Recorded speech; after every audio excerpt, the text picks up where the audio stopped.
All right. Welcome, guys, to another session of ServiceNow administration course. Um, just like I said, we always have a session where you just have to talk and just get you guys to talk about the last class. And I noticed just one person was here for the last class, so I was expecting to have something to say about our class yesterday. So, Ime, can you just tell us, just give me an overview of our last class, please?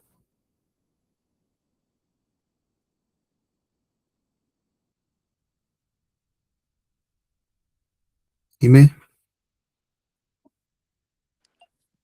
Yeah, good afternoon, everyone. Yeah, good afternoon.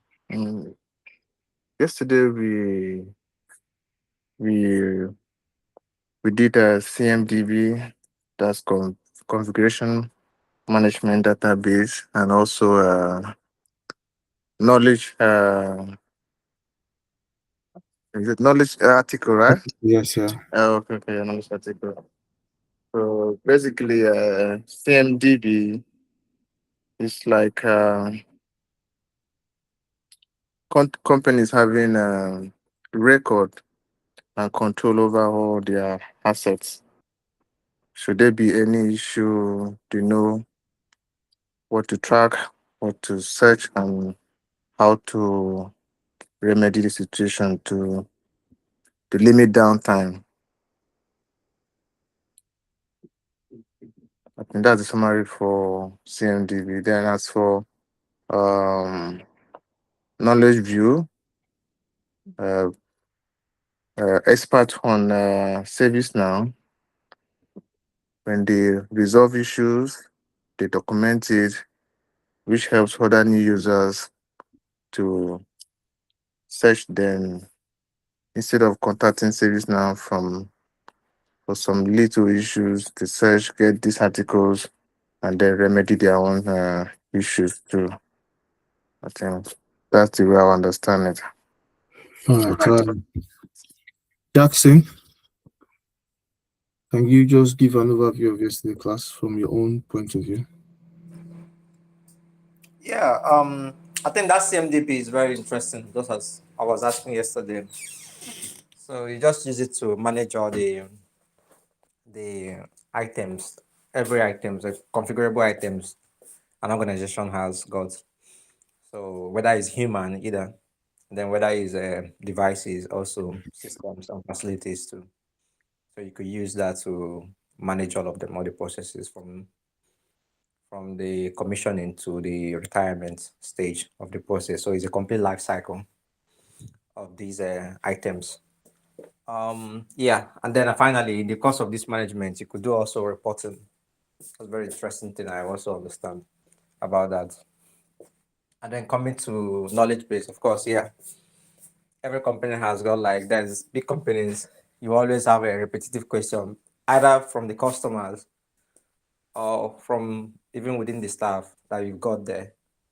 So repetitive questions that they can't employ people that will just be answering every time, and wasting resources and time.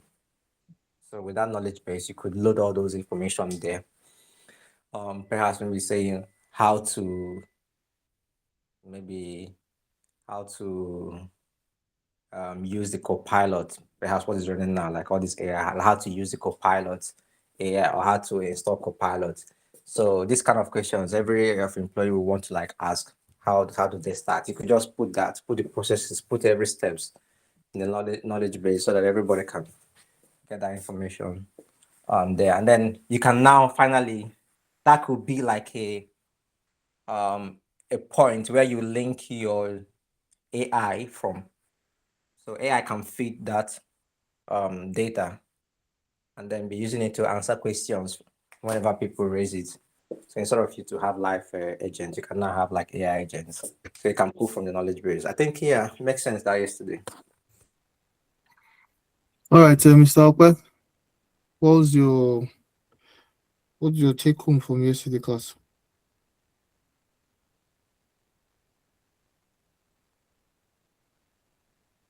If you are not available to speak, can you just reply and say not available, please?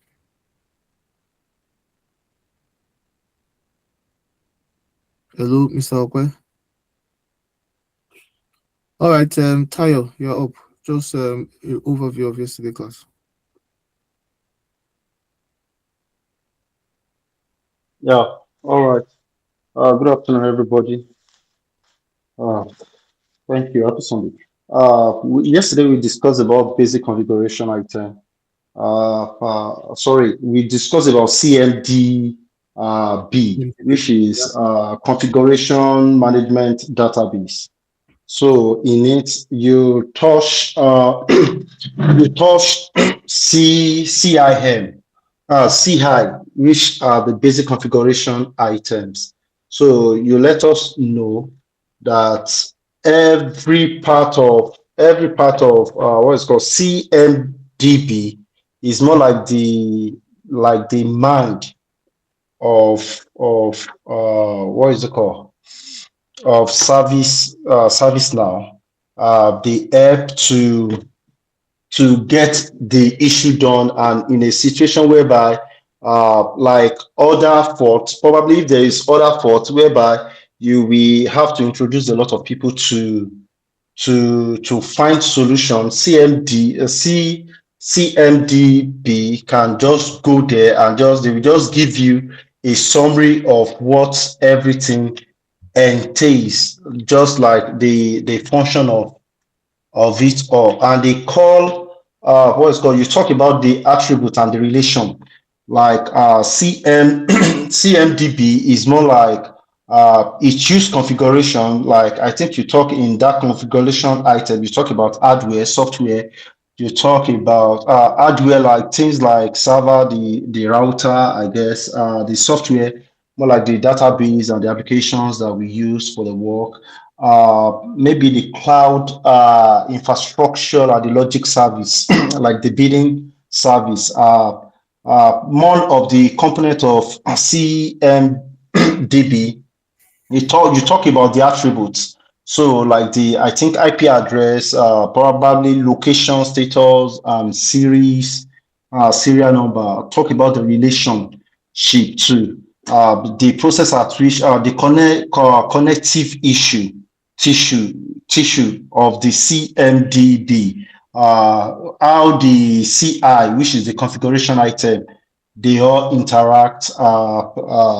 So talking about the database and the server, maybe it operates from what is called switch A connecting to maybe server B, with all the relationship. And without that relationship, probably there is nothing like CMDB, because CMDB is more like the point that connects everything all together. So, okay, I think the component, the configuration, the attribute, and the relationship. So, okay. So you talk about the creation of class child from the parents. I don't know. I don't understand that very well, but I'm to go into the lesson. But throughout today, I've been busy from church, so I've not gained proper access to the material again. But I hope probably maybe next time when I'm to talk about it, I might have more things to talk about. All right.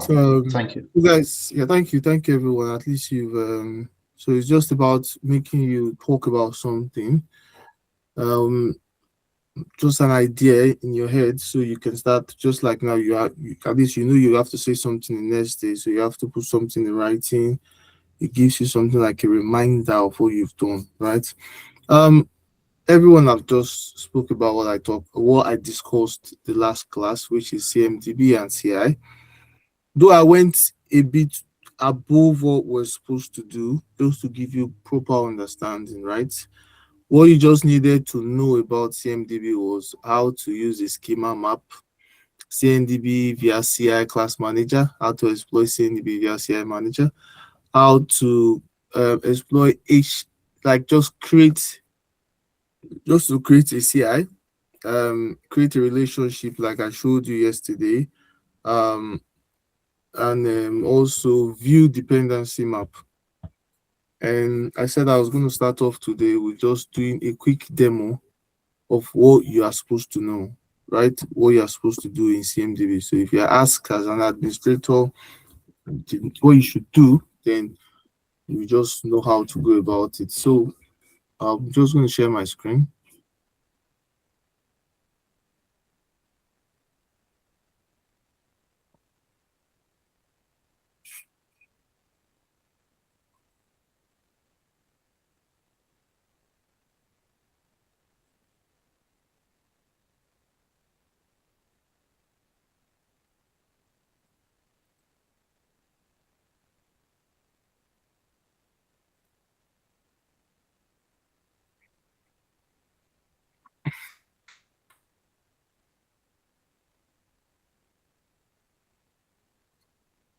All right, guys.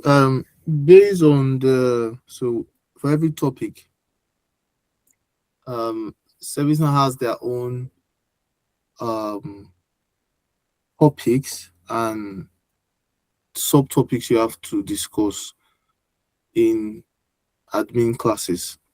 So I pick my own I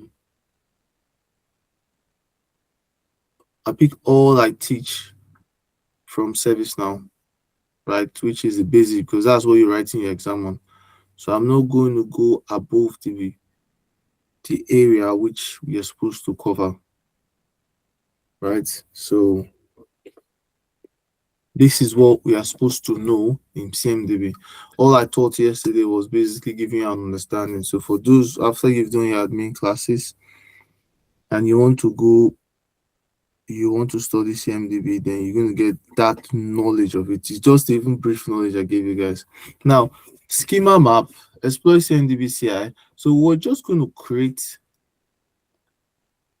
Can you see my screen, guys? Yeah. Not this screen I want to share, so I have to take this off. I just want to show you guys the.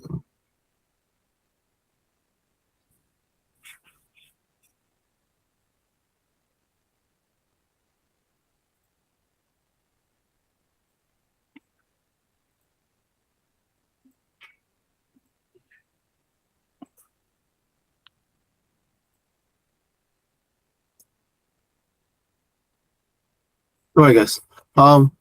So like I said yesterday, the first thing you just go to configuration. Configuration. So under configuration,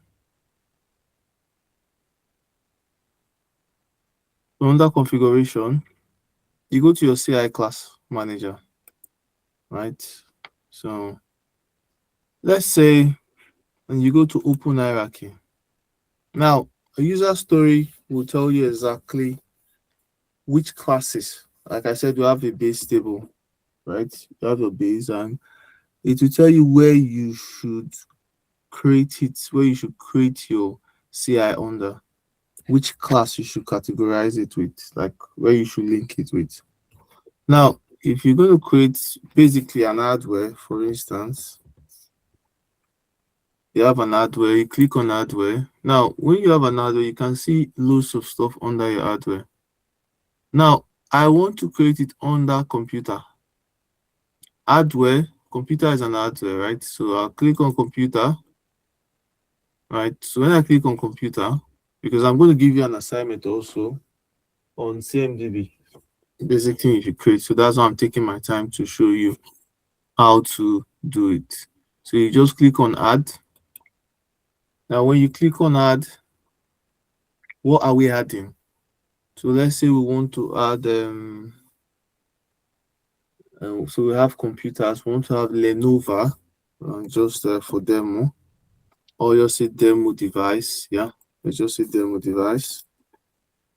Demo device. Now, under your demo device, the description is very important because it helps if you're working and someone is maybe you get employed into a company because of the description if you're asked to work on that same task, you already know what to do because of the description. It tells you exactly what you like, exactly what's been done and what it's all about. So it just give you a broad idea about what you're doing. Now, like I said, a table is created even when you create your class. So when they say database, it saves your information, right? So it just saves your information. Now, their parts are very important. Managed by. See, one of the issues in CMDB that you cannot leave dormant is managed by group. Managed by, yeah, is one of the most important parts because managed by group. So you cannot have CIs everywhere without anyone managing it, right? You need people to be responsible for that. So if you have a company and all your CIs are not properly managed by somebody, there's an issue, right? Because when if you want to retire them, who's going to be responsible for that? If they are obsolete, maybe so people can be using it and say, oh, I don't know who's responsible for that. And people might just go get a CI, people might just like you will not have an LD, or yeah, you will not have an LD CMDB, right? So if you want to have an LD CMDB, it has to be managed by some group and all that. So you can just put managed by group, we say IT, you're responsible for it.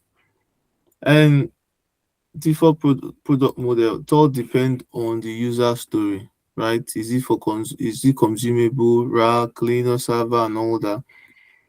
So you choose if you want to. So depending on the user story you have, you can choose an image if you want to. Is it extendable?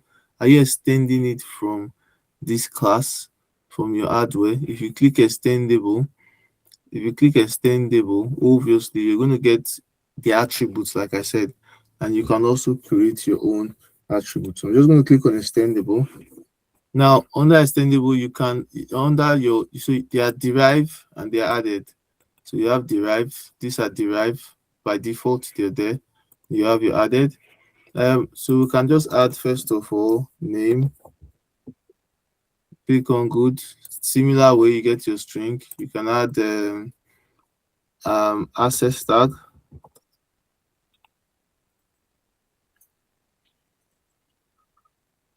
You click on good.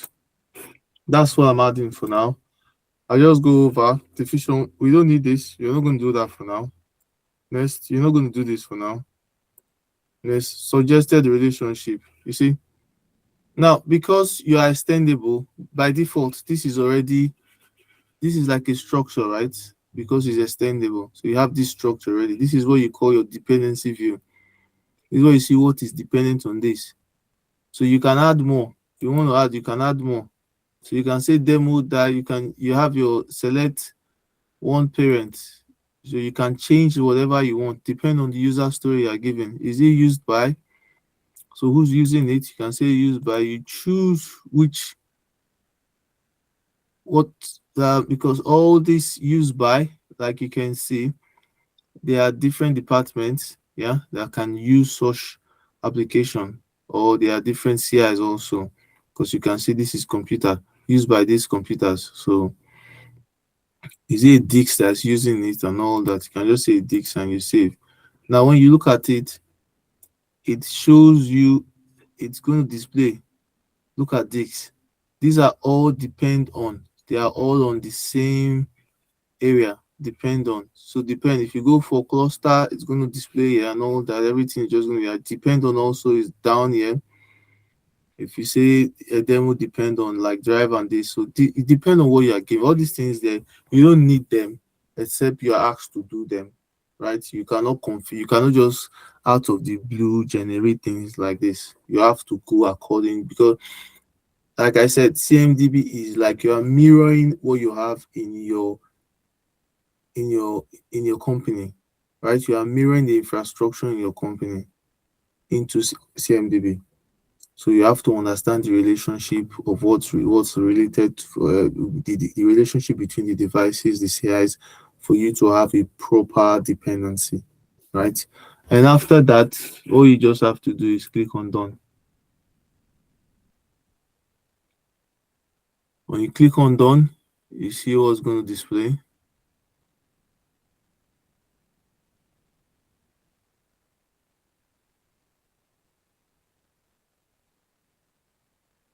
So when you start creating, a table is being created also. So now you have this. So if we've created this one now under demo, so everything is all set. So if you go to your demo device, right? Okay, so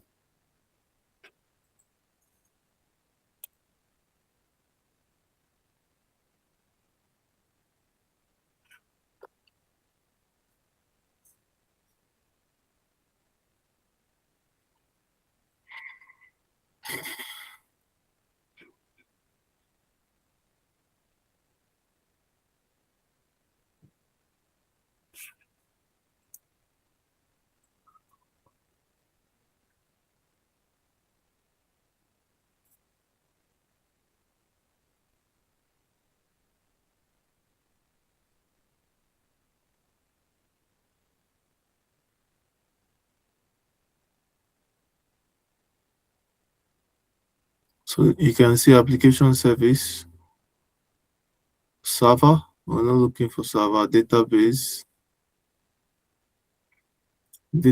instance, all. You have network.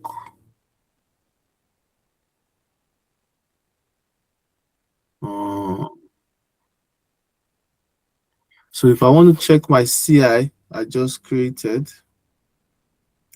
okay, if I go to CI and relationship type, no, we just need to go to configuration. I don't know. And CI action, CMDB action, CMDB life cycle. So all these are extensive part of the CMDB actually. But if I want to go there, I'll just say CMDB CI, CMDB underscore CI underscore list dot do.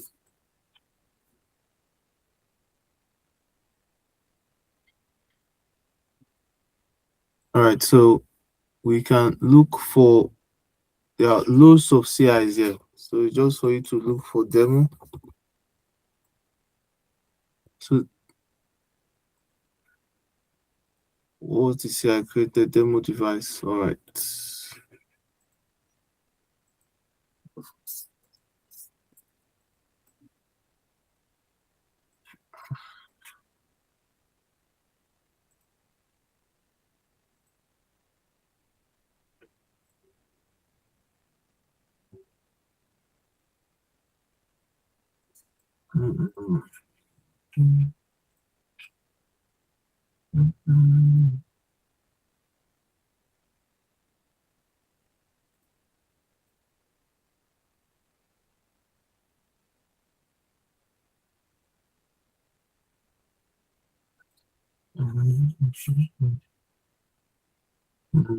So it's on the hierarchy computer. So if I go to my CI,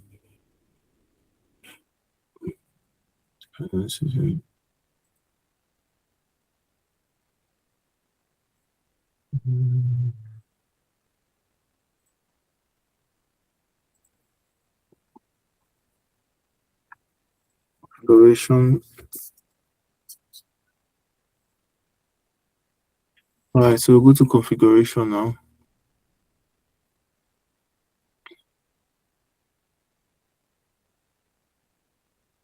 So go back to your CI class. Go back to your CI class manager. You click on your CI class manager. You go open hierarchy. Now we can look for hardware. Under hardware, look for your computer. Under computer, we created this. So this is what you're going to see. You can see your attributes. You can see your derive. You can see the older ones. You can also see your suggested relationship. You can see your suggested relationship. I'm trying to get this out on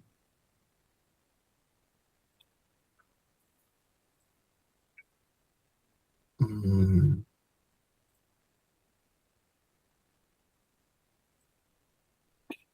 So if I group the class. So you can also group by, so I'm trying to group by computer. I'm grouping by computer. And oh, I did not put, did I create a manufacturer? Let's go back to my CI creation. Did I have anything like manufacturer?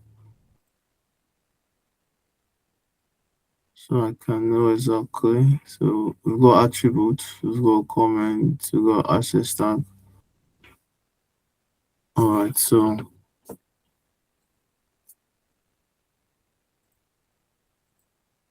that's just how to create your CI. That's basically how to create your CI. But like I said, the template, the basic thing you have to know about your schema map, how to know your dependency view. And if you want to check that, for instance, if you click on this one,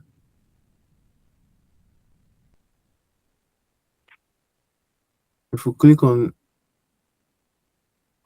and you come down here, you'll be able to see dependency view if it's got that. But if it's not got a dependency view, this is how you check for dependency view.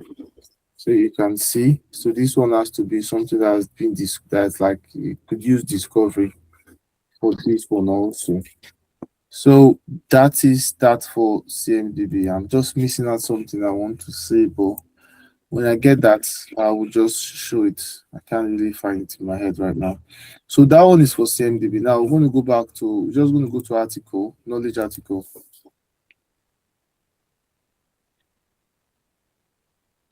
So you just go to knowledge base article, right? Like I told you yesterday, we have the knowledge base, right? And there's what we call your, yeah, this is your knowledge base. So my knowledge base is empty. We can create a knowledge base. So you come here, you click on that, and so these are the knowledge base, knowledge base.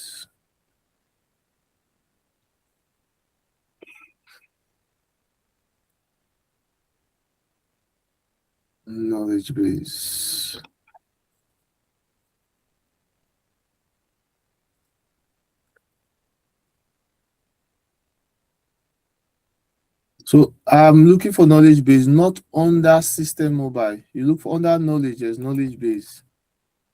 So when you click on that, these are the knowledge base. Like I defined knowledge base for us yesterday, right? I explained knowledge base for us as category where you're going to create your article on. So I have this knowledge, we have this knowledge base, we have this knowledge base. You know, they all have owners, right? You can also create a knowledge base, but it has to be depend on the categories, right? What are you creating it for? What department are you creating it for? Which categories are you creating it for? Now, these are this, and if you click on each of the knowledge base, so you can see what it entails. It just entails what a title, an application, global, and all that. Publish flow, approve publisher. Like I said, there are some of the articles that you just publish immediately. Once you create an article, it's published. Some you need an approval for you to publish them. So this is what this is a workflow of a knowledge article. So when you have a knowledge base IT, for instance, you see Microsoft Outlook issues. The first stage you draft. From draft is review. From review, schedule for publish. Then it's published. Pending retirement, retired, outdated. Now, this is a flow. Now, this flow is dependent on the company. Every company have their own standard. You can modify the flow, right? This is not you can modify it. Now, you always have the user criteria. When you're on about user criteria, you can talk about can read, can contribute. Now, if somebody can read, based on our previous experience with read, you really have nothing to, you just have visibility to it when they say read. But when they say can contribute, means you can edit, right? Article template is just a template you can edit, create, and all that. Future content, these are just content. Check, you can check their own page. So when you create a knowledge base category, like you can also create it depend on the user story. But basically, what we do, you don't create that. Only thing you do is you just create an article, right? Align it to a knowledge base, right? As an administrator, you can do that. You can just create an article and then align it to what a knowledge base. So just like saying this article will help this department, right? Which is IT department. This article will help the department. So that's it. So if you want to create, now we can come back to this new, just take away this base out of it and you just go to article, not article mobile, just go to knowledge. Under knowledge, right? You can see loads of articles. You can just click on all.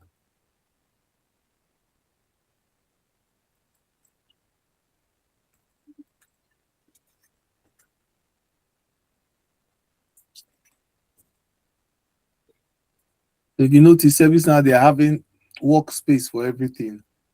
There's knowledge article workspace, and you know basically what the workspace is used for. It helps you work, like it brings everything you need in an article based environment for you to work with. You can see where you have published, unpublished, retired, expiring articles, and all that. They are all there for you to see.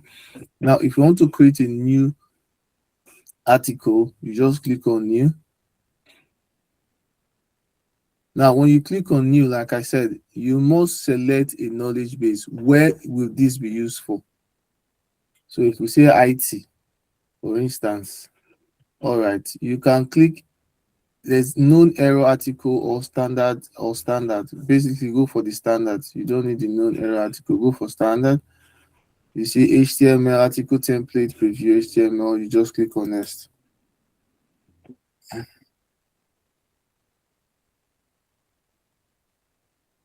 So for this one, it's quite straightforward. As long as you know where to start from, what to do, how to get them. Just like the previous ones, you have your column, 2 column, 3 column divider. You can create that for the article you are doing. You can have this, for instance. You can have this first. So the article, depending on what the article entails, you can, that's what you want to do. You can have a write-up here, put another write-up and all that. So this is your draft stage. This is your draft stage. I'm just going to show you an example of an article that has been done already.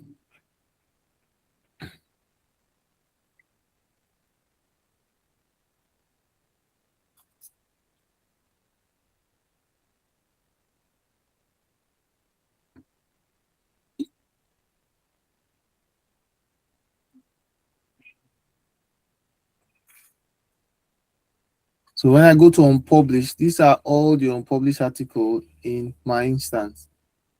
So I'm going to click on this one now, the first one. Now, this is an unpublished article, right?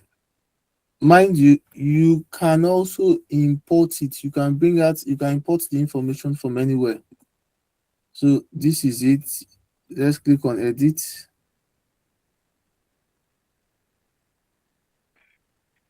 So you can see this is just 1 column. It's not 2 column, just 1 column in one place. So let's just copy this. Oh,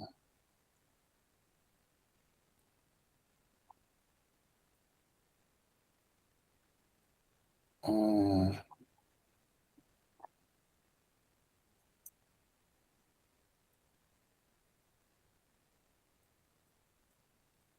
So guys, I was even thinking differently. So what they had here is a column. Each of this is a column. This one is in another column. So you have your purpose on his own column, on a 2 column, right? So you just say purpose and the other column. So if we're going to work with this one, for this first one, it will be like this. Delete, delete.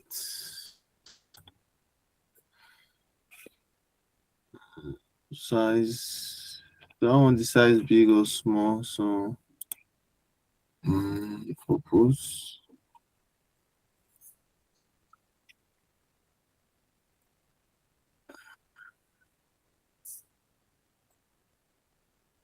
So purpose.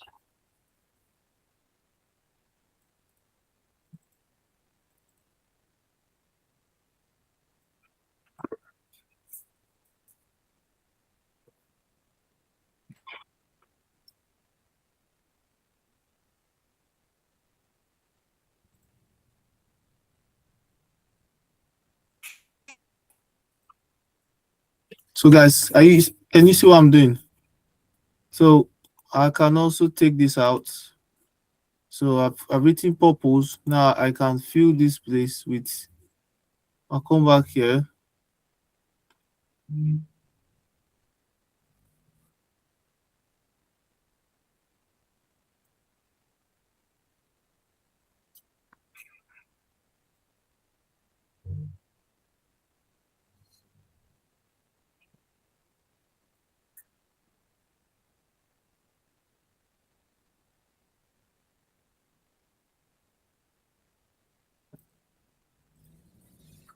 So you can have something like this. Depending on what you want, you can re-edit it, you can increase the size. So it all depends on how you want to work with your borders. So I want to have something like what they've got.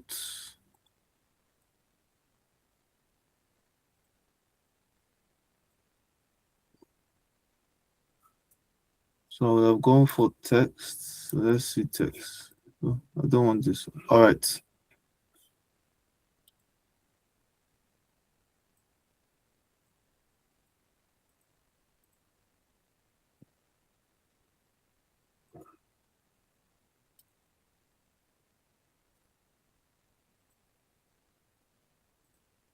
So I want it on the same line. I'll go back up again. Make this one come up a bit.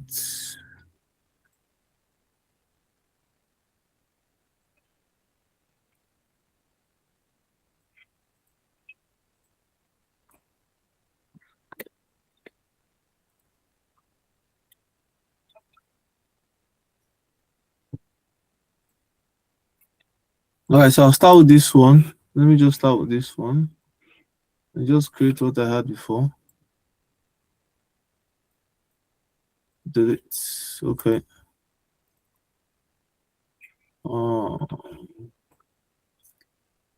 Purpose.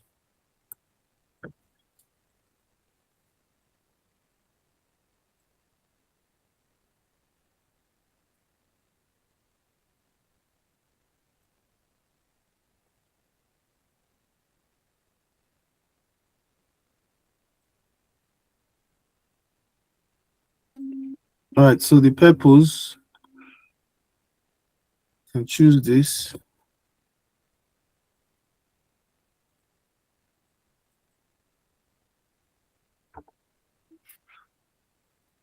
Right. Well, take for instance, I have this one, and what's my? I just say demo, and I have so I've got the category schedule publish date. You can just say, oh, you are creating an article, but you've not chosen a date, right? This is the date I want to use it for, and all that.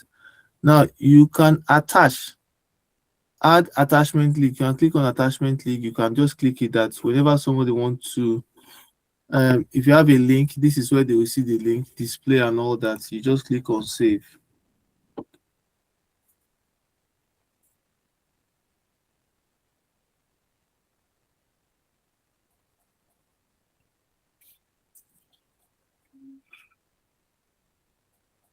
All right, so with that you can have now when you have a draft stage, right? If you click on publish, for instance, Just a minute, guys.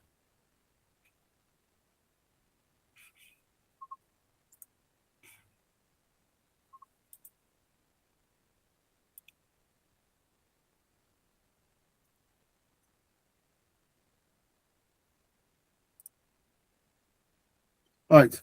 So if you, when you are done with creating your article, you can just click on publish. Now, when you click on publish, you have to go back to your articles, right? The where you have all your articles there. Then you, that's where you're going to find it. So I go back to my article. You go back to your published article. You're going to find it that you have created one new article.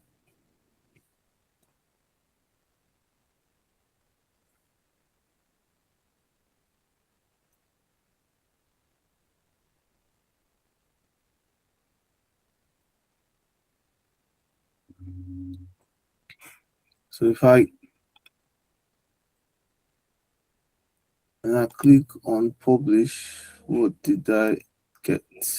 All right, so I'm just going to go back to my history. I created a knowledge article.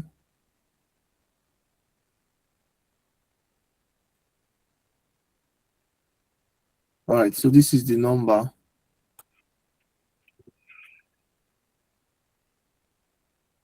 1004.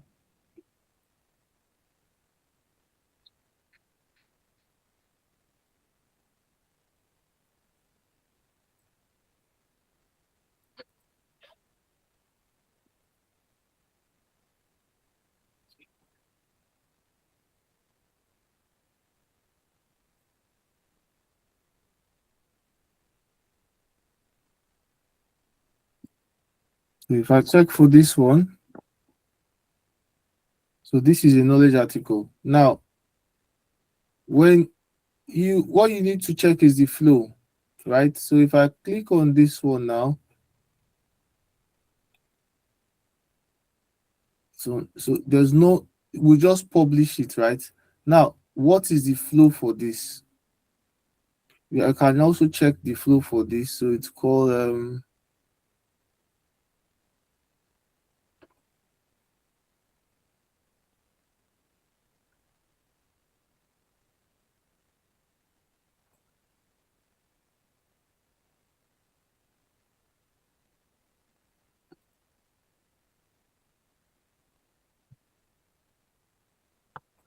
all right, so this is the demo what we just created, right?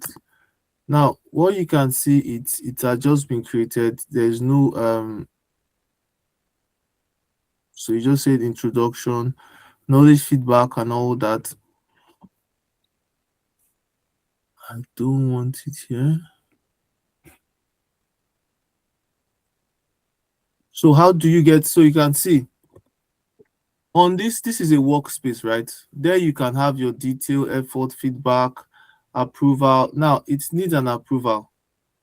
So there's a request for approval. Like I said, for every knowledge base, it has a process, right? For every knowledge base, there's a process for it.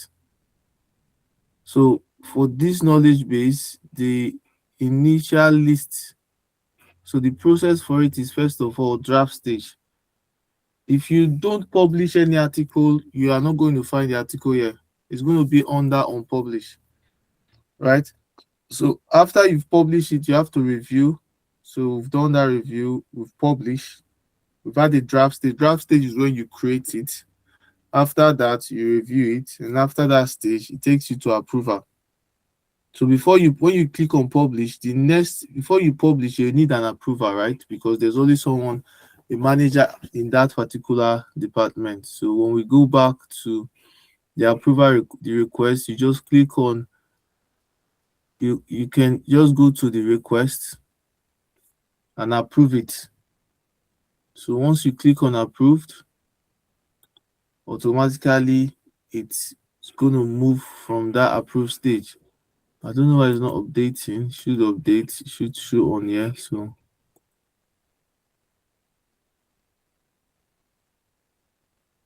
all right, guys. So You can see underneath it, that is the stages that is showing you that you are progressing. You've had your draft. The moment you click on publish, you move over to one stage. The moment you're done with this, you move over to publish, right? So it's in your publish stage. And also, if you want to retire it, you can just go back to the same article and you retire what the article. So that is just that for articles. It's just that easy, right? So the basic thing you need to know about article is there's always a knowledge base, means where this article had to be, the categories that you can put them in. Now, so take for instance, how do I find all these knowledge article I'm creating? Well, you can get them, in your your service portal. So if you go to your SP, so what I always do is, the fastest way to get to my SP, this is knowledge. I can just take from here down.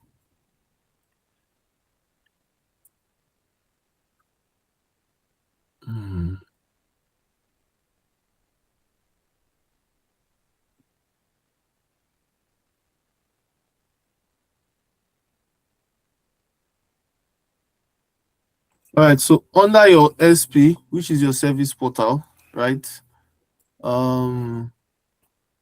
You can look for any knowledge article you're interested in. So if you come down to knowledge base, now you can see this, like I said, categories.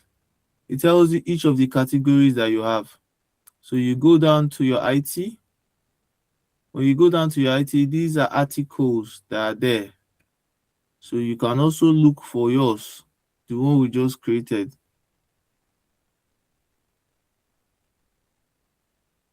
So we can look for it and say, just go to search. What was the name we had it then? It's called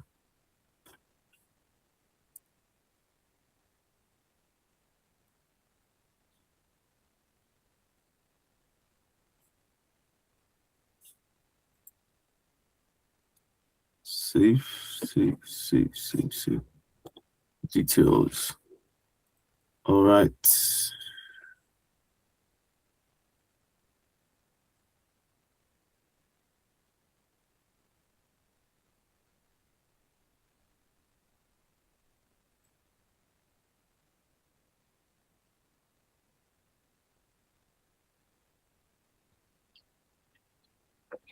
So I'm just gonna get this name. Let me go back to the knowledge.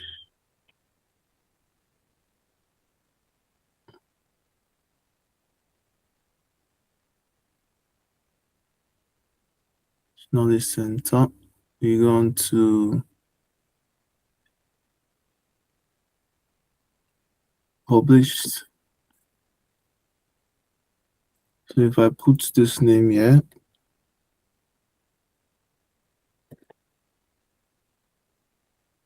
all right, so this is what is called demo. So always take notes, your short description, that's why it's very important. So the short description you can use to find your article. So if I come here to demo, so you can see this is the article, right? So if you are stuck and you're trying to get an information about something, you can run a search, you can go to your service portal. So it's your service portal that has to do with request. Anything has to do with request or finding your article, you go to your service portal. So basically, I'm going to give you an assignment for your CMDB and also for your service portal. I want you to see how you create an article and how you design an article. You can just go and use the tools, just manipulate them, play with it. Right, play with the article, might not be big, and also you can also import articles, right? Just like I was. So under this, you can see import articles. When you go back to your all, you can see import articles. So when they say import articles, the same thing, you choose your categories, wherever your category you're using. Now you can also be more specific on IT, on your categories. That's you're more specific on your categories, right? But you have category, your knowledge base, and you have your categories under your knowledge, under your IT. So you choose which of them. There are different ones. You can choose any one here. So when you choose, for instance, if you don't want to, you can leave it also, but you have to impute the knowledge base here. So when you import it, you save. Automatically it goes and save on your IT under your knowledge base, you save on your IT. When you want to read that knowledge article, you just go down to your service portal and automatically you are there. It's not going to take you time, and that's created. Is there any question, guys?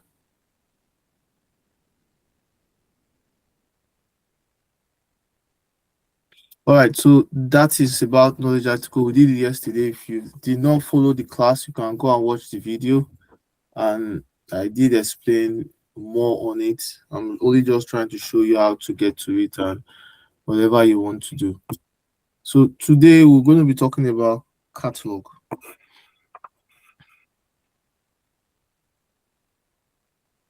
We're going to be talking about what? Catalog.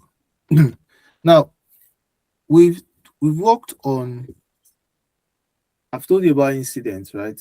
So when you hear the word ITSM, you have your incident, problem management, change management, and you have your request management. That's under your ITSM. Now, service catalog falls under request management. Now, in service catalog is like you have a company. Now, it's an internal request. You have a company and you have a still large number of employees, and they would make requests while people are working. Sometimes laptop will go faulty. Sometimes they will need headset. Sometimes they will need some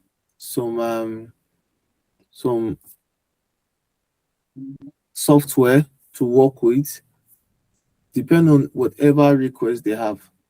Now, the initial process used to be you have to send a mail to your manager. Oh, manager, we need this, or my laptop is faulty. Now, the manager sent a mail down to IT department. IT department will ask you, okay, can you come over, bring the laptop so that we can check the laptop if it still fits for purpose, right? And if the laptop is not fit for purpose, the IT personnel will tell you, you go back to your manager and give your manager the update. Now, the same process, your manager will now go back to um, procurement team and send a mail and say, oh, we need a laptop. Procurement team will say, okay, we'll go and check if there's so you might be the one sending a mail, copy your manager that your laptop is faulty, you need another one. They will request your manager to make approval. Once your manager say, okay, yes, you approve it, that is right, then it depend on the flow, depend on how your company structure is. The higher manager of your manager will say, okay, yes, we can buy that laptop. They will decide. Now, just imagine these processes and the time being spent in trying to get it, right? So if you check that time that they are spending to go through all these things, you understand that having a proper system, having a good system like that, a service catalog where people can easily go and make requests. And all they have to do is when they make a request, they just need, if the manager needs to approve, the manager just say, yes, I approve that, and straight up it goes. Now, you can choose the specification, you can choose exactly everything you want right from the onset. Now, you as an admin, you can create that template where they would have to just fill some form, put in their name, put in their details, and immediately they click on request. You can also get that from your service portal, right? That's why I said the service portal is very key. So how I got there, I'm going to show you through the other way anyway, but this is how I just got here. Service portal. So you just get everything. You can see, you can make a request, You can check your knowledge base, you can get help. So you can have a bot here. So you can also design this service portal. You can create it from the scratch, right? You can actually do that. So, but basically, like I said, when you have issues like that, when you have issues everywhere, you are trying to resolve it, you are trying to make requests for something, how do you go about it? You just come to the service portal and you make your request there. So, guys, we're just going to go on a 10-minute break. And when we come back, we're going to go dive deep into the service, into service catalog. So we'll just link up back around 4:10, guys. Thank you.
Hi guys, so welcome back again.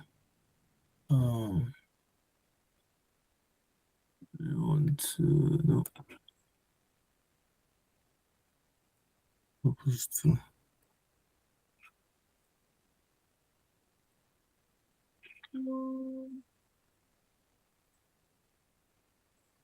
Okay, so welcome back again. I'm just gonna share my screen.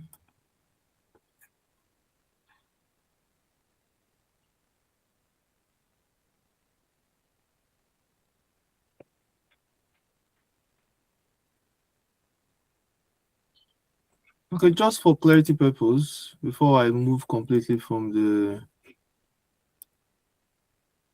catalog, I just want to show you that you can also have this exact template without even you don't even need to create from the scratch. So if you want to go to your service portal, just type service portal. It gives you your portal. You can see those things you've created. So if we go to our knowledge article, just there, I know we passed that, but I just feel I need to show you guys that it's still.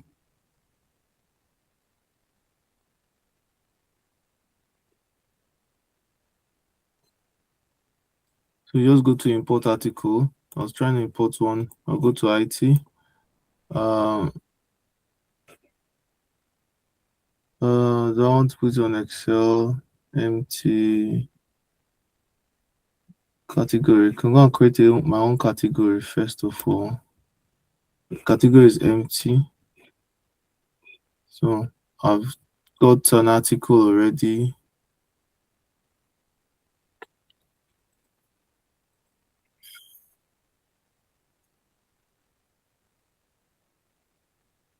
It's not displaying. Purpose. Where's the saved in document? Okay. Oh, it was on my OneDrive.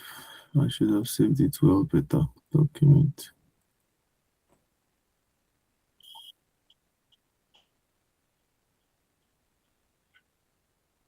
I'm just trying to get where I saved the document on, guys. Just a second. I have to go back and save it again on my PC. Oh, document. Selection of my document now.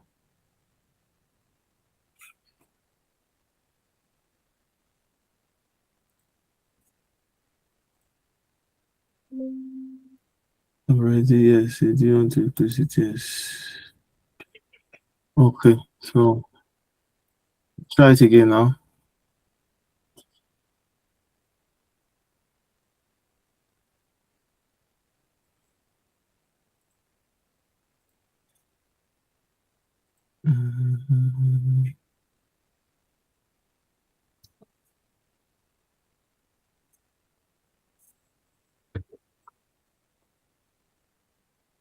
Oh, it doesn't support the document. That's why it's not displaying. So I have to save it on.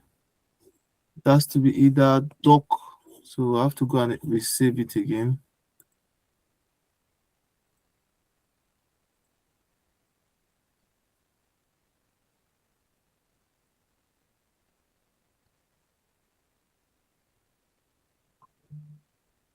So docx file. You just have to look for docx file.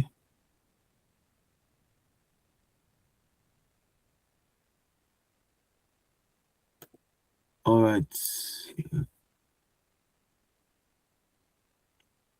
Okay. So I'll check now. See if it's available.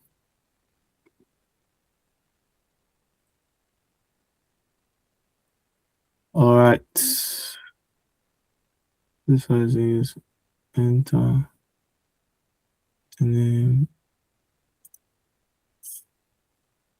Okay. All right. Open. Import.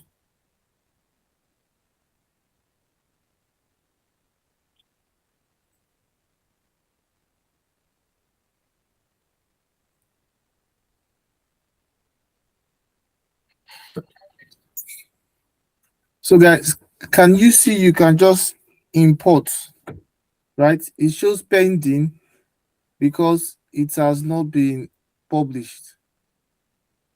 So you just imported it. So this is the design you can get. So we can now go back to, if you want to check this, this is the ID.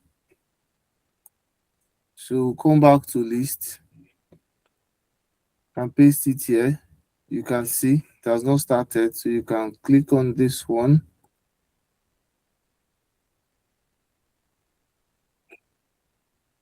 Click on edit.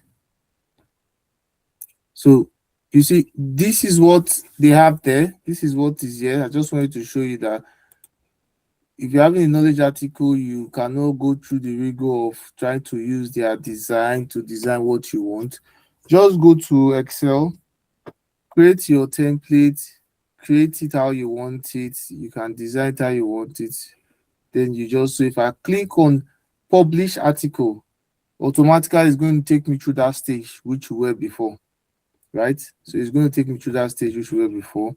You can work on it, see, you can decide, you see how it goes.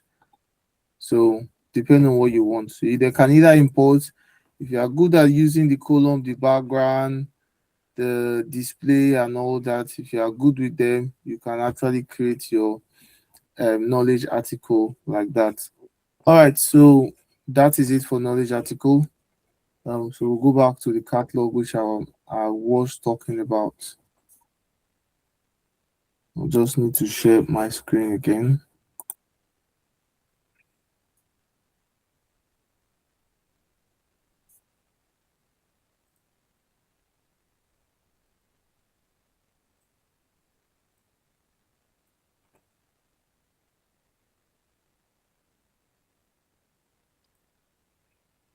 All right, guys. Like I said, we're talking about service catalog, right? And like I said, is an request ordering system. That's just the short definition of service catalog. Now, service catalog uses what browser. Okay, the user browse the catalog for item they wish to order or request. Now, in the case of knowledge, the user browse the catalog for item they wish to, like, sorry, for the knowledge base they wish to what understand.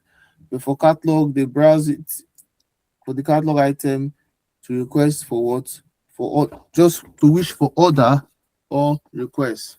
Now that is, like I said, is under request management. So once the order has been placed, the request needs to be tracked. Now this is an example.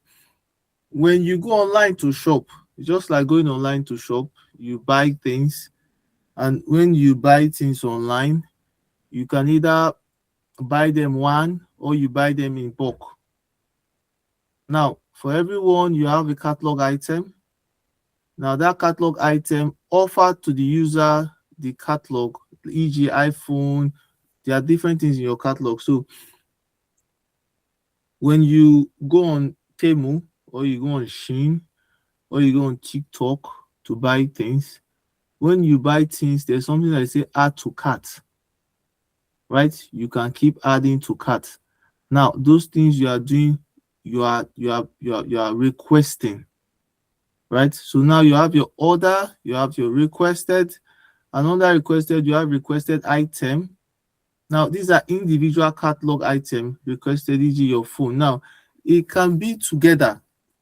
So I'll just take it step by step and also use my diagram to explain. Now, the service catalog, it allows users to request service. You can request service, not just buying things. You can request for service, like you can request for laptop. You can request for we have a maybe, for instance, in your office you need fan. You can request. You need what they call it, you need you need to download a software. You can request for that. You can request for service or product, whichever one you're requesting. So example of your request is like your cloud. You can request for a cloud, a virtual machine, right? You can request for your password to be reset. You can request for laptop or your phone. Now, what are the benefits of a service catalog? One of the benefits of service catalog is it is centralized request system, right? A centralized request system, and also it for because of the it's easy for you to navigate to find what you want because of the categorization, right? And also there are multiple catalog supports. So depends. So for instance, you can add up requests. So you can just buy in bulk. There might be a range of, for instance, if you're ordering for a laptop, if you're a new starter, they have a set of orders you can just request once. You can request for a laptop for the person. At the same time, you just choose the laptop and all that things you want to what request for. All right, so these are example of things you can request. You can request for items. Items are the building block of service catalog. So it can either be an hardware, software, or service. I've talked about that also. Um, Once they are selected, they go for the request. Variables, provide questions to help. So these are also things that you will be asked. They are variables. Variable sets basically like before you want to buy something in a request like a service catalog, the variables are questions you might go through for you to get the right thing you want, the right item, the right product, the right service you want. You're also going to create that. Now there's a variable set. Variable sets are already collections of variable that can be shared between catalog items. So you have your what record producer. Now record producer are basically to create incidents. So when you have record producer, you're creating an incident from it. So they are form that produce a tax, right? So with that you can use to create an incident. When you have a flow tells you this is the process is going to go through from who when you made the request. Sometimes you need someone to make an approval before it goes through the right process. So this is just another example. When you have your request, you have requested item, you have your service catalog tax, and so the summary is order. So you have your summary order, request date, item order, quantity, stage. So these are things that we are going to go through when we get onto the service now. We'll get onto the hands-on org experience. So first, another thing we need to know is like it's just a self-service application, right? It's a self-service application. Um, if you don't have the role, you cannot use it. So you need to have the role for you to use it, and they are organized in categories. These are the categories. They are organized in categories. Are just the things you need to know about service catalog. They are organized in categories, which is hardware, software, and service. So you can select any of them. So you can select any of them you want. Now, the ServiceNow catalog application, it's basically for the managing of what services and products, right? Just to manage your service and product. You can create, edit. So depend on user with service catalog rules can actually create, edit, manage the catalog item, can define the workflow for service request, and set up approval process, which we're also going to go through that. Now, I'm just going to define each of them again, like just for you to have more clue. I don't know if I've had that. Okay, yes, just going to define that again. So a collection of service products, a catalog basically is just a collection of services products available to users, right? So your IT service catalog, HR service catalog, where you can make requests, you're going to see them on your service portal. You go to your service portal, you can choose it. You just if you don't want to go through the category, you go to your search, click on what you're looking for, and you get that sorted. Now, categories. Services are grouped into logical category for easy access. So they are all grouped because it makes it easy for everyone to get to what they want. Now you have your catalog item. Catalog item are individual products where users can make requests. just like example, your laptop, new email account. So they are just individual service or products where user can go and what make what request. Now, order guide is what they call. There are three basic things in service now. You have your catalog item, you have your order guide, and you have your record producer. Don't forget, they are very important, right? Now, under your catalog item, you can make individual requests. Individual requests meaning you buy one at a time. So if you want to buy, for instance, you need a laptop and mouse, you just request for your laptop, and you go back, you request for your mouse and all that. But under order guide is a bundle of multiple catalog item for user to request several services at once.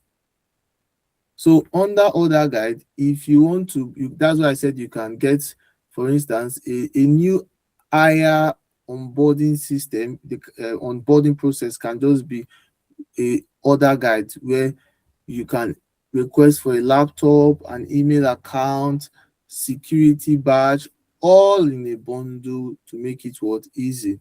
Now, like I said, record producer is also there, which I've defined already. It's a custom form that creates what's record in existing table. Like I said, it's basically incident, change, and problem. So when you come to record producer, you are creating a task, and when you are creating a task, it means you are creating it either under what incident, change, or problem. Now, what do we need to know? There are some major roles in service catalog, which is your admin, catalog manager, catalog editor, right? Those are the basic roles you need in what for service catalog. And like admin, they have full control over your ServiceNow configuration. The catalog admin manage what service catalog, categories, item, but cannot modify a script. Now, the catalog manager can edit the catalog, a catalog and item, assign editor and managers, right? While the catalog editor, what can it do? It can edit catalog item, but it cannot what modify catalog managers. So you can see they have different responsibility. Now, you need to, for you to, how does catalog work? That is, how does it work? So you make a request. Now, when you make a request, so I want a laptop, right? You want a laptop, you pick all what you want from your bucket. Now you go back, they tell you the amount, you pay for the amount. Now that request is sent. That's the request item. So your first of all, what you placed, the things you've requested for is your request. Now your requested items are all the things you've requested for after you've paid for it. The item ordered in quality and stage, right? Now they are all assigned. The catalog task is where they go through the process of getting those things and delivering them, right? What to do, assign to a group, assign to that. So who sorts it out? Who is going to buy it? Where did they get those things from? Where did they buy those things from? It gets down to that particular place. Like I said, you should take note of something where I said there are three types of order. I'll come again with that. There are three types of order which I've told you to take note of: catalog item, order guide, and record what producer. Don't forget that they ask that question all the time. Now, there's also a flow. Flow basically, we won't touch on flow after this catalog. Flow basically is just saying, how do you want this process to go through? Once someone places the order, like in a company, you cannot allow people to just keep requesting for things, right? If I know I have the right to request for an airport, for instance, and I request this week, right? Next week again, I can go back again and request for another headset. Another week again, I can go back and request for another headset. Now, if there is no process for that, people might abuse the request process. So they have to be checked. That's what we call flow. Now that flow tells you that there have to be an approval. It's just like a stage that your request will go through. Someone has to be responsible to say, oh yes, we permit this person to get this, we don't permit this person to get this, right? And if it's not permitted, then there's an issue. But when it's permitted, then there is no what issue. So, like I said, under your service catalog request output, now the process is this: you have your what service catalog request, which I said is your parent request. You have the requested item, where each item gets an entry, right? You've gotten the entry now assigned to a department that will fulfillment. So that's just the department that will what fulfill it. So from your request stage, go through your flow. So when you create it, when you are, this is just your catalog item. What you have to do, first of all, the catalog admin create a template for the business group. Now, the business owner gather catalog requirements. We are going to see that also. They have to be a requirement. What are you trying to get at? What are you trying to do? Now, the business owner create catalog item from templates that provide pre-filled values and control. You don't want anybody to just request anything. You have to be a stage, you have to be a pattern, right? Now, they review the catalog item and multiple channel, either your from your portal, your now mobile virtual agent, which is your service portal. You can go to your service portal, you can review them. Then pre-publish flow, they have to be a flow, like I said. So this is just a stage of how it's being done. Now, so that is just the overview of your service catalog. So now we have to go into we have to go back. We have to go to our instance. Then we have to check it and see what's like.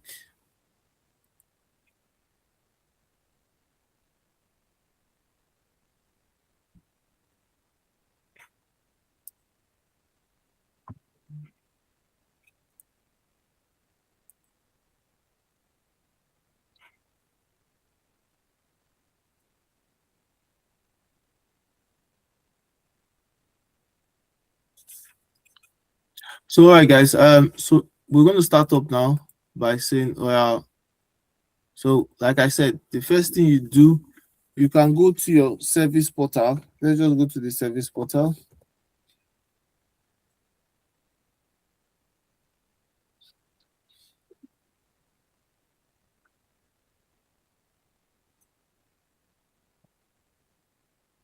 So this is just what I did. If you don't want to go through SP, you can see I went through SP for mine.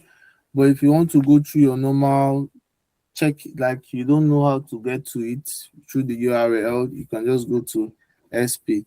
Now these are different. So you say you want, just click on request something. Now I'm just want to show you a demo of it so you can see. You can request for this. You can request for this. You can request for this. You can build your own request. Now, as part of your administrative work, right? As part of work you can do, you can design, you can create what request form, right? You can create request form. They will give you, like, according to the user story. That is what most of all. That's what all these things are. That's what the developer used to create them, right? So they always have to be a user story, right? So if you want to make requests for this iPhone 13, when you click on iPhone 13, you can see it's going to ask you some certain questions to know exactly what you want, right? This is this. You can attach picture and say indicate indicates required. These are necessary things, right? Is this a replacement for a lost or a broken iPhone? Either yes or no. Now you can see it has the mandatory field also there, indicating that you need to tick something, either yes or no. If it's no, you tick no. If it's yes, you tick yes. Now you have your what? Monthly data allowance. So you must click something, right? So if we want to create this particular template for ourselves, we'll just have to go straight to, you go to maintain item. Now, under maintain item, that is where you create it, guys. That's where you're going to create a new service what catalog for people to use to make requests. So now you can click on new. Now, when you click on new, you choose a name of what you want to request for. So, for instance, what you are creating that for depend on the user story. So I'm just going to get one user story for you guys. Just a minute.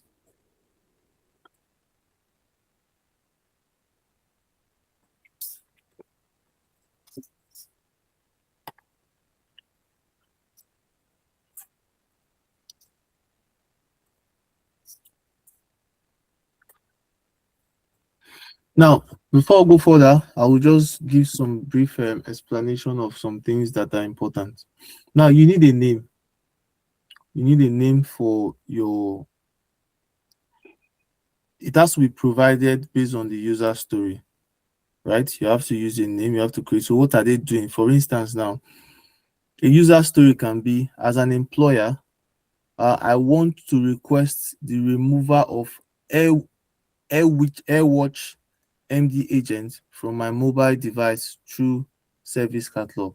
Now, those are part of the request. These are services like you want them to remove what AirWatch MD MDM agent from my mobile device, because so now it has to go through you. They don't want you to just go to the IT department and tell them, oh, everyone just come without asking, without sending a request. So when you send your request, they know, oh, they will take it step by step, like it's an orderly manner, right? So what we could call that is, we could call that what the creation of service catalog for what Air Watch VDMDM remover. So that is what's going to be my username, right? So that's what we now. The other thing you need to know is there's catalog and there's categories. And I did explain that. I did explain that while I was introducing the catalog initially. And I told you that under your what catalog, right? Catalog can be what collection of what services or products. So when you see a sign like this, it means if the sign is showing locked, if you do not put anything there, it's just going to show you that lock. Now you can create, you see, this is what they have. They have your technical catalog, we have your service catalog. Now, depend on your user story, tells you which one you choose. But you can also create a new one. You can also create a new one. You can call it you can title, you can give it Elax. You can give it alias. Managed by who? Who's going to manage it? You have to choose who's going to manage it.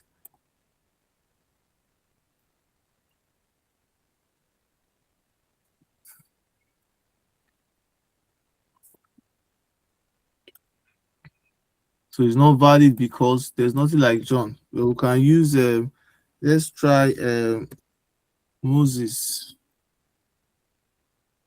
So you have to use a name that is valid. Abel.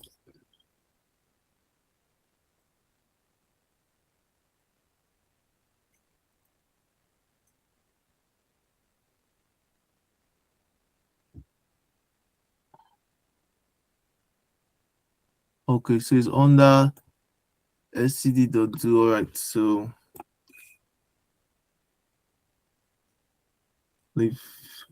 All right, so if you want to create your catalog, so you can just come back here.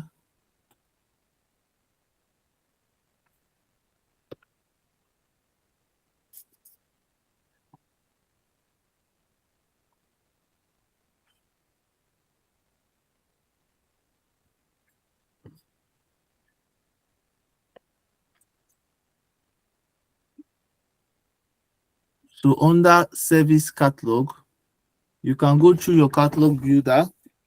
You can go to your request overview. You can just click on your catalogs.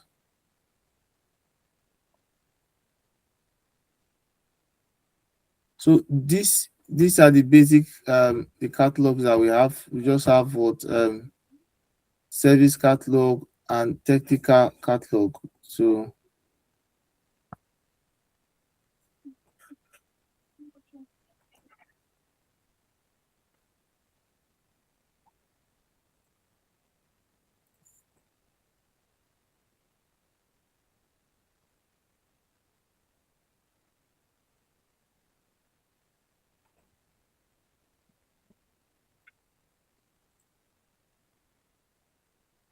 all right, so you can also create a new catalog here. So this one comes with system admin. So let me see. We have Elias demo. And that's it. Just click on save.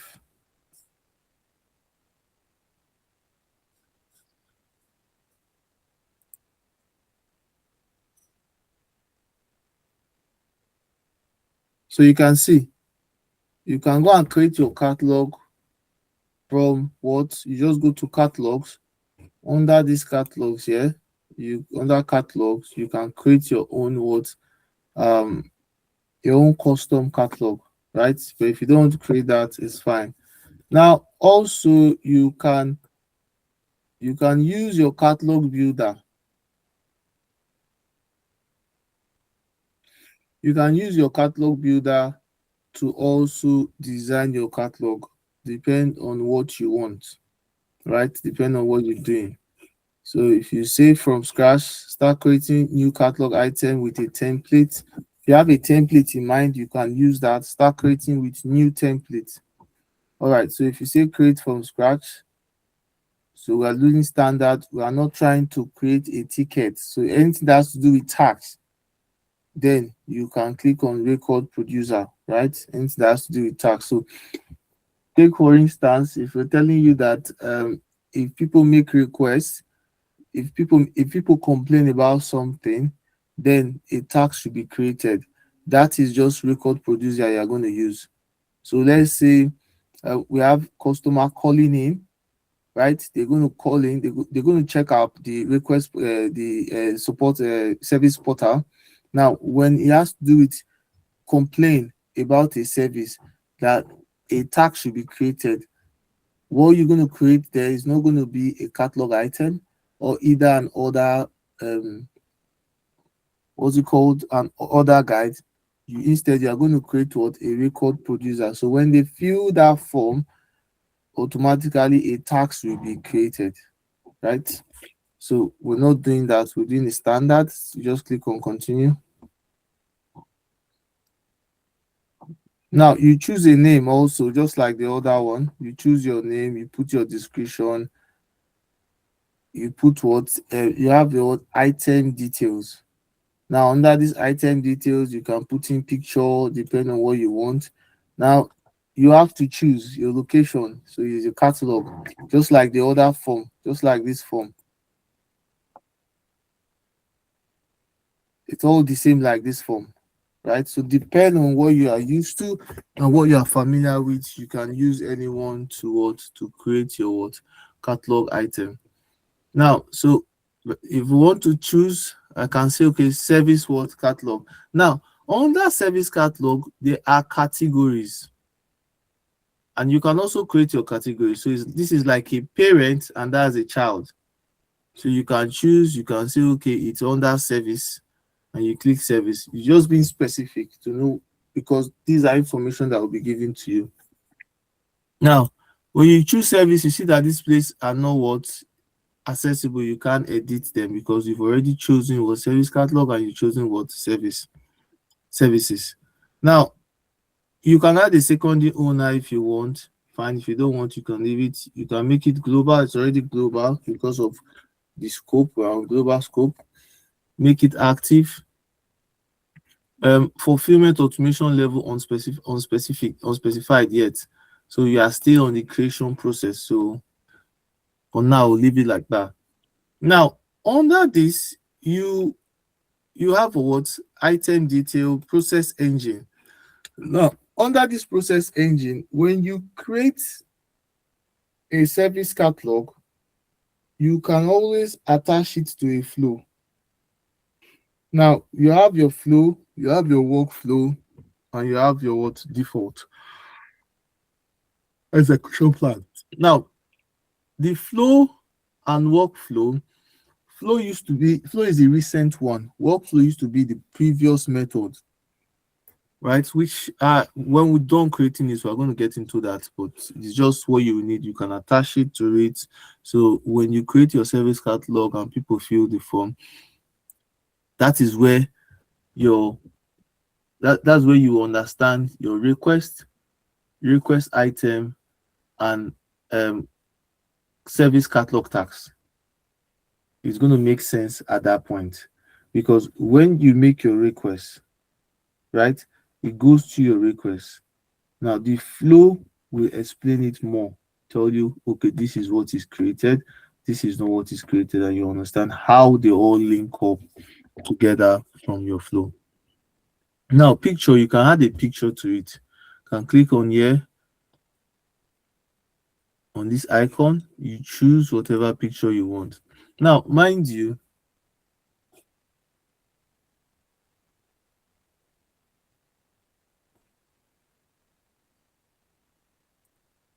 all right, now mind you, when you choose a file, I want you to try it out yourself, guys.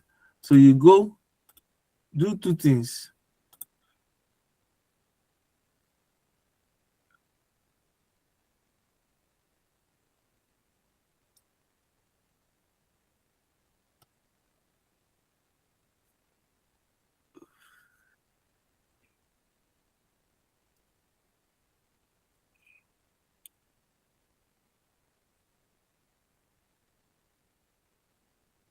So I didn't save it, right? So if I had saved it, then obviously it will stay. Well, since I didn't save the record I am creating, I am not sure I'm going to find it. But let's just go back to maintain item again. We click on maintain item. Let me see latest updates.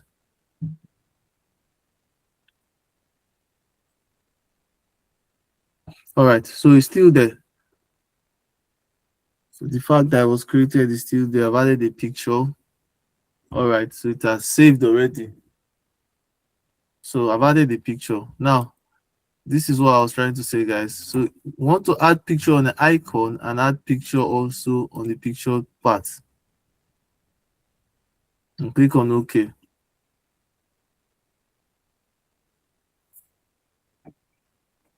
Now, if we come here, for instance, all right, so let's just come here.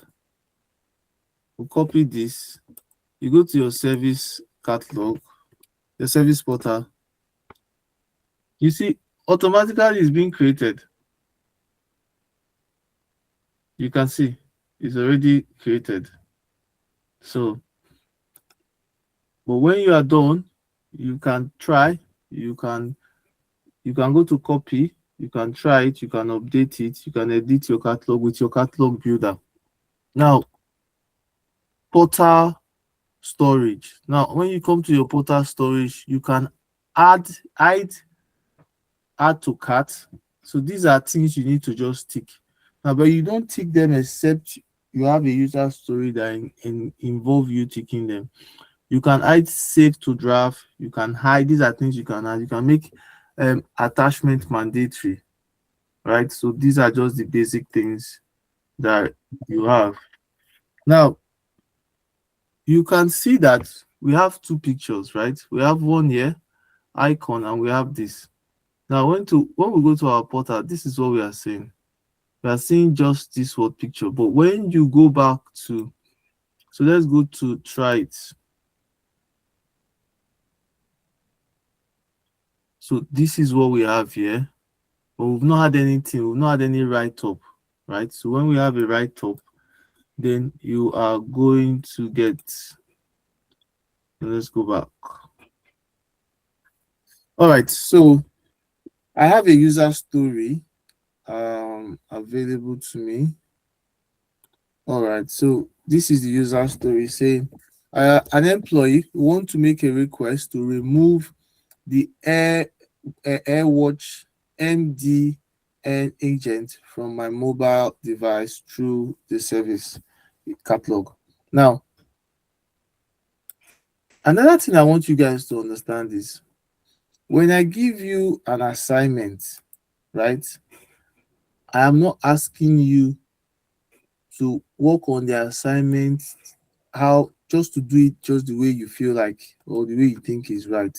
A user story will guide you through how you are supposed to design a service catalog or how you're supposed to create a table. I noticed from the last assignment, most people actually followed the instruction on your user story. Some people did not follow the instruction on the user story. Now, you have to go step by step. The first one might be create this. Now, this one is saying, I might just have it side by side so that you can see what I am doing and understand. So when you have a user story is like an answer on what you need to know about, what you need to do. So I'm just going to get it out there.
All right, guys, can you see my screen?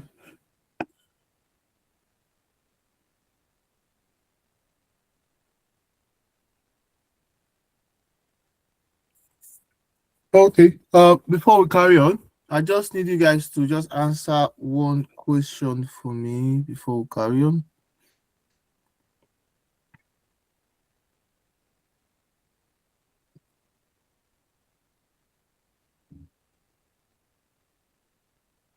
So, what's the difference between order guide and record producer? What's the difference between order guide and record producer?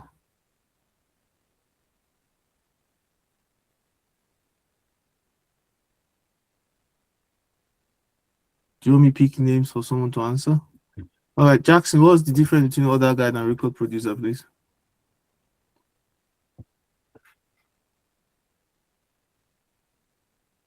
Hello, Jackson.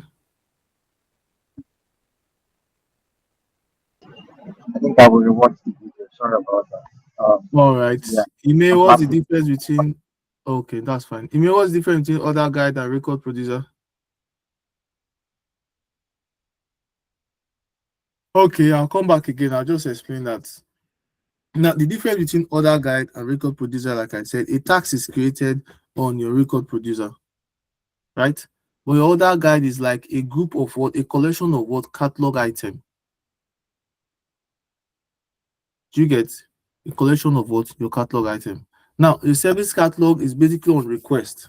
People requesting for anything, for services or for products, that is a catalog. So when people make requests, now and you have to design. So whenever you are working, now if you check, look at what I have here.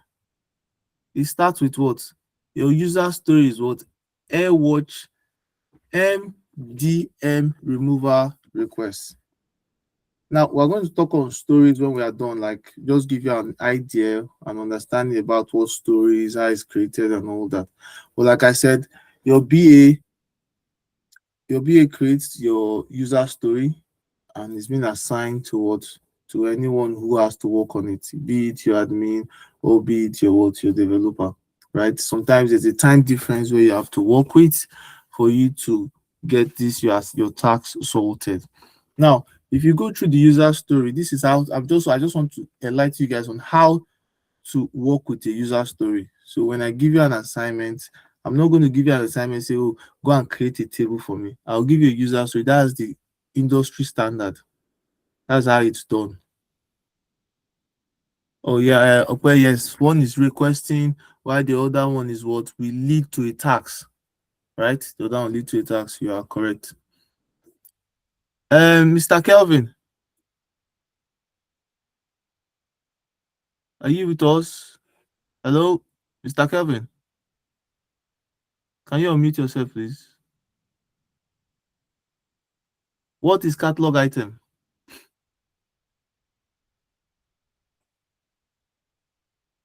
Hello, Kelvin. What is catalog item? All right. If you are not available, Festus, what is catalog item?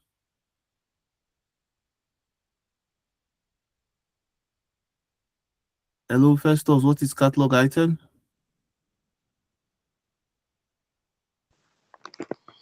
Eh, I'm just coming back from toilet. Sorry for that. But I will All go through right. the video and everything. Thank you. Okay. Tayo, what is catalog item?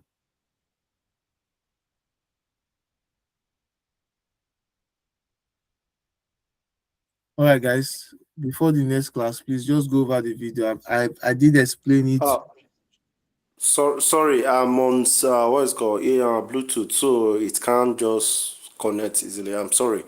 No, no, it's fine. It's fine. Catalog item is a single service, more like a product that user can request from can use to request from a service catalog. All right. We'll just go and check, right? So what I did made mention of is I said you have your what catalog.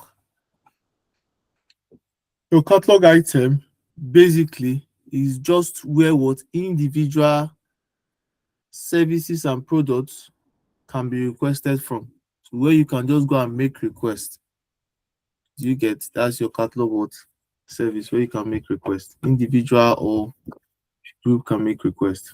Now, why I'm taking my time to explain this with a user story is because when you are working, this is what you will get. No one will tell you exactly this is what they will not tell you, oh, go and create a service catalog without giving you specifications. They will give you instructions on what they want. So if we are going by this user story, say, I want to do this, I've read that before. As an employee, you want to create this. Now, business value. Now, if you check, so when you check this, this is where you put your business value, guys. Description. So business value is provide employee with self-service method to request and remove. So I'm just going to copy this,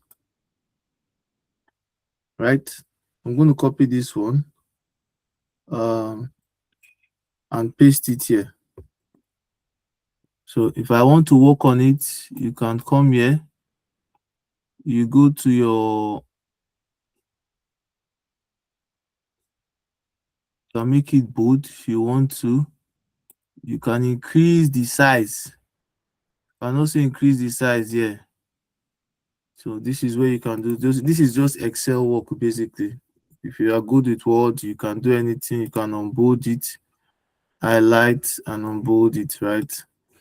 Now, guys, what will be my short description? Now, your title should be your short description, right? So that should be my short description.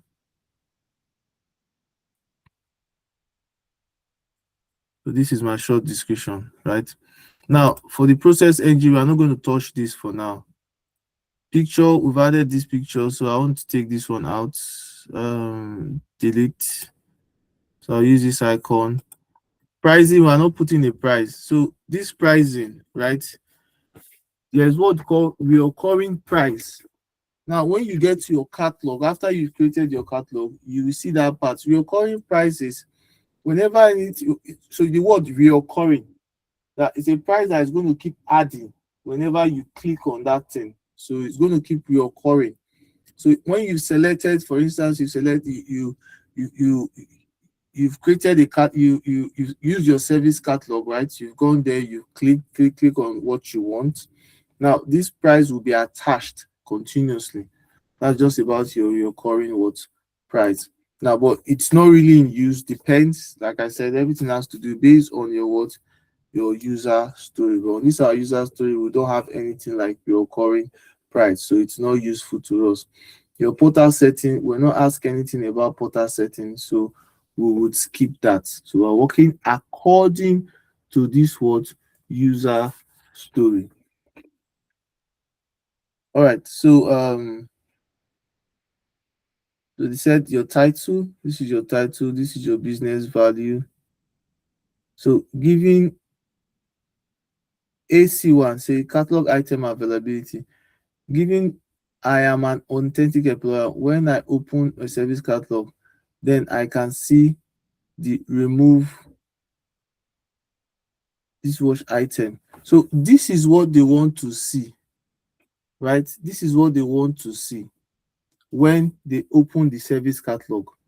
So instead of this name I am giving it, this is the right name that they should give it according to my what user story.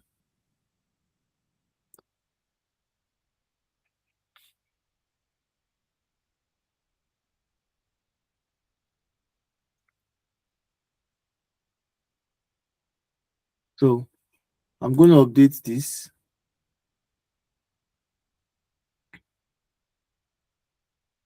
All right, so if we come down here and refresh this,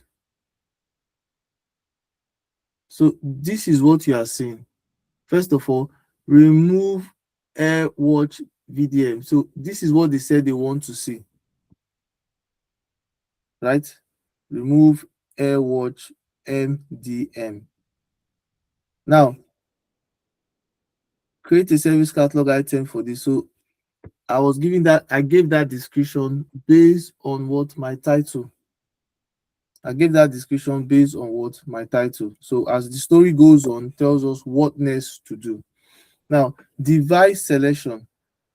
Given I open the catalog item, when completing the request, then I must select one of the following: Android or iPhone, iPad, iOS. Right now, what does that mean? So we can just go back. We'll go back.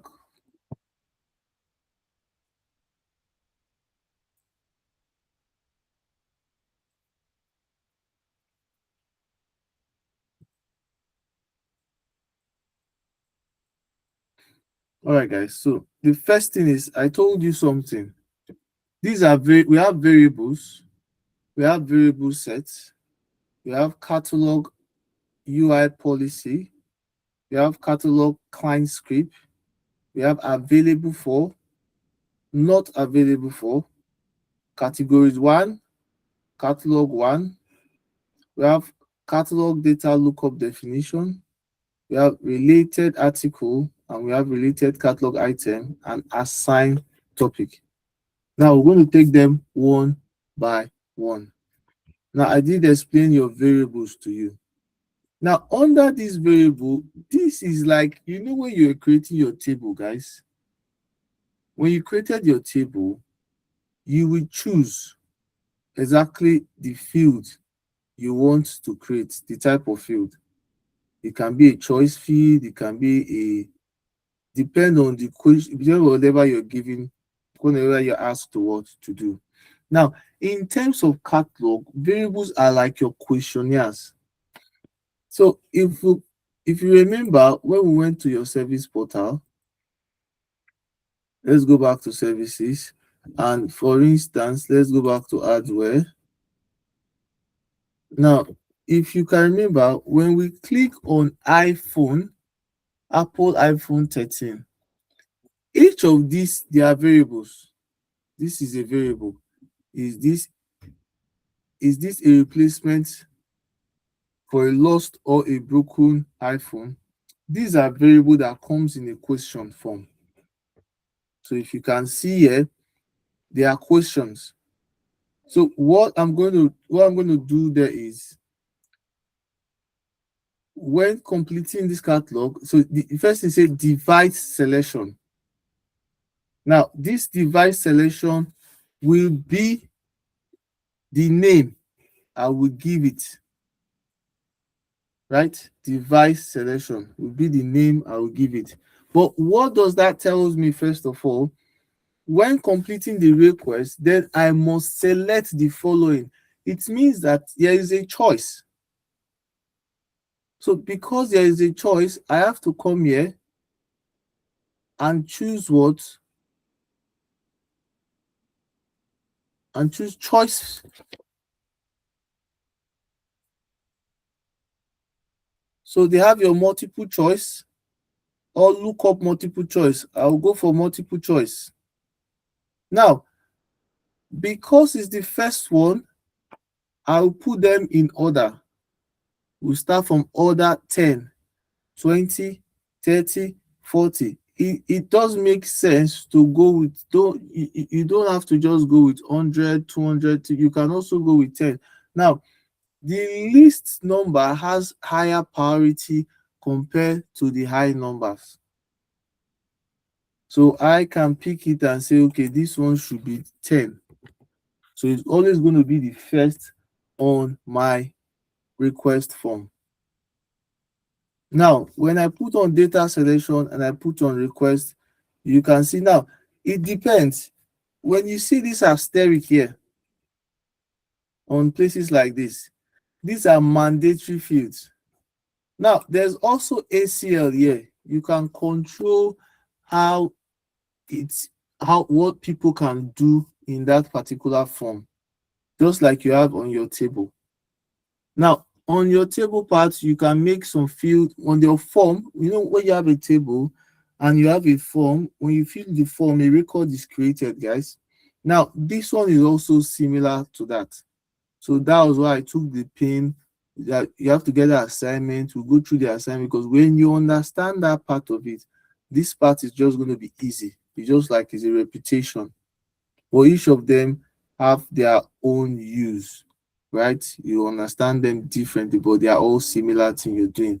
Once you know how to create a table, once you know how to edit a form, create the form from scratch, creating a request form is similar to the form you also created. So you can hide that particular field. You can disable automatic slot field based on your user contents, right? So you can make it read only. You can just put a particular what they call it, just put fill that particular column and leave it read only. People can only read, they can't do anything about it. So, but the question did not tell me to make it mandatory, or neither did they ask me to do anything about it. Now, when you put in your question, so the request form is like a questionnaire, right? There are questions they are asked, and you fill in the particular answer based on the options you are given, if you have an option. Now, conversational label, these are labels that when you open that form, that is what you will just see there. It will tell you exactly the kind of answer that is required, right? It just tell you the kind of answer that is required. Two tips. When you put your cursor, if you fill these two, when you put your cursor there on that particular place, so let's see if this one have it. This one does not have two tips. But in two tips, once you just put your cursor here, it just give you an update of what should be there. you can put that to support people on how to answer or to fill that form completely. Now, when we are done with that, we'll go to annotation. Annotation, under annotation, you have more information, help tag. It's just an information that will help people. You can fill all these things on your own spare time, right? You can do all these things in your own spare time and see what is the advantage. So more tips. When you feel show more tips, when you click on that. So let me just do this first one. Let's see so that you can have understanding. 2 tips. We say demo. All right. Before that, we'll go down to your. This is how you create your choice, right? Top down. So you come here.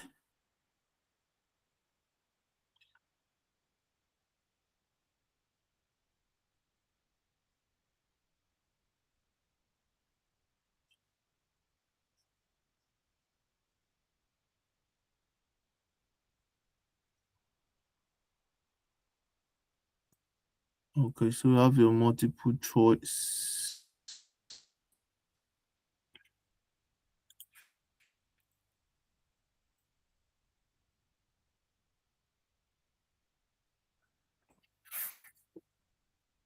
All right. So what I just did now is I wanted to see where once you save under choice, you are allowed to include your choice field here. So I'll come here new. So the first thing I will do, you see, you have your price, you have your recurring price. So it can be this price. You can say, oh, maybe a percentage, 10% should be added for every order, depend on what they are doing, depend on the company, right? They will not give me that instruction, but if you have that instruction, then we'll go with it. You can start from 10, you can start from 100, depend on you. Now, we're using Android first. So we'll put it in text and value, just put Android there. Now take note, you have when you are filling your question, like you see your question choice, when you have text and value, whatever you put on your text, you have to put that same value, same um name or whatever you give, whatever name you're giving to your text, you have to put that for your value so that it can display properly. So I'll click on submit. Now, after that, now this is the question. Choice direction, how do you want it? Do you want it to be across or do you want it to be a drop down? So you can choose whatever you want. Now, it also depends on what the user story also. Default value. When you have a default value, just like we did in the previous was it table when we created a form, we had to use a default of 0. And you notice that even without without choosing any number, your default is going to be 0. So if you leave that place blank, automatically it will be 0. So that is what your default means, right? Now, auto populate. Now, what should it depend on? Right? What should it depend on? So if you say auto populate, is you can still do a dot work. This is like a dot work in your catalog.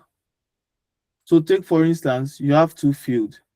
You have a category and subcategory.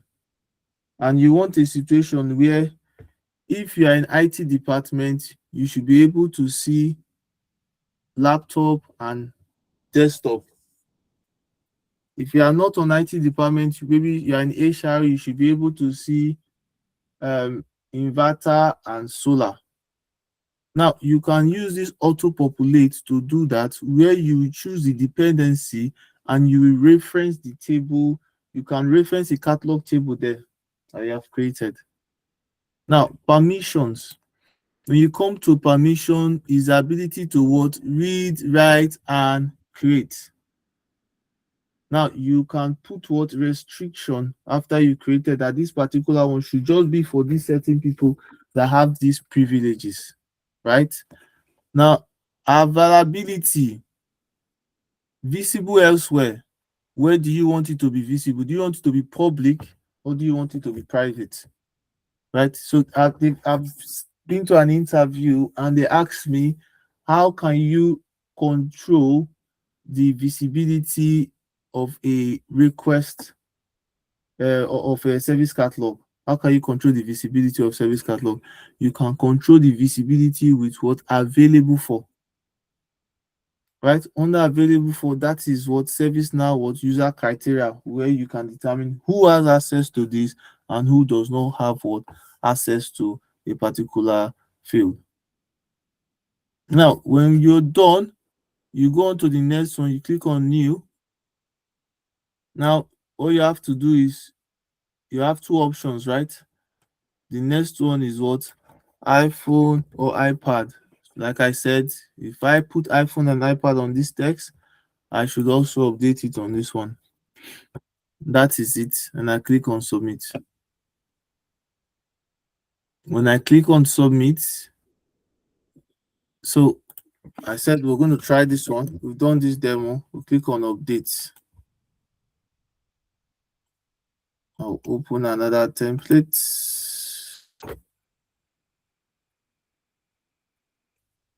So we'll click on try it.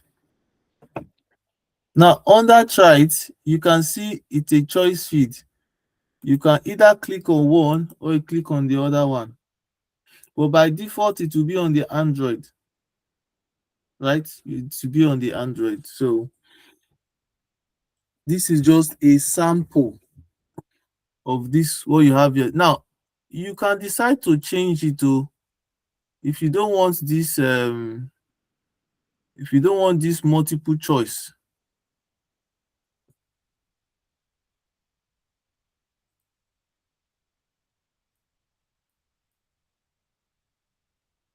So we can go to look up multiple choice.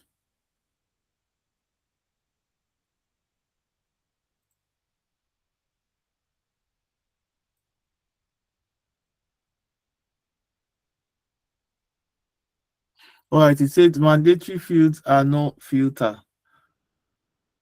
So we have to fill in all this. No, so we'll go back. We'll just leave it like that. Discard. So this is what we have, right? We've just done something similar to this. You can see, but this one does not have, so there should be no drop down. So we have to come back to our form. We want people to choose. We want people to choose, not we choosing for them.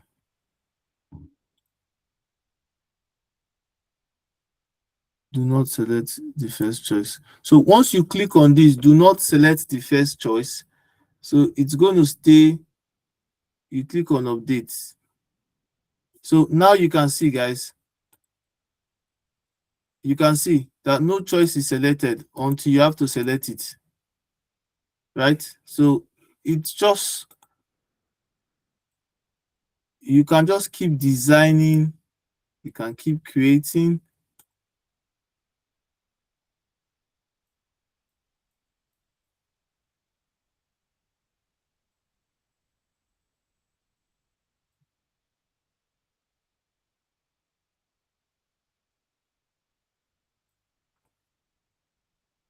All right, guys, so that is the first one. We've answered the first question, right?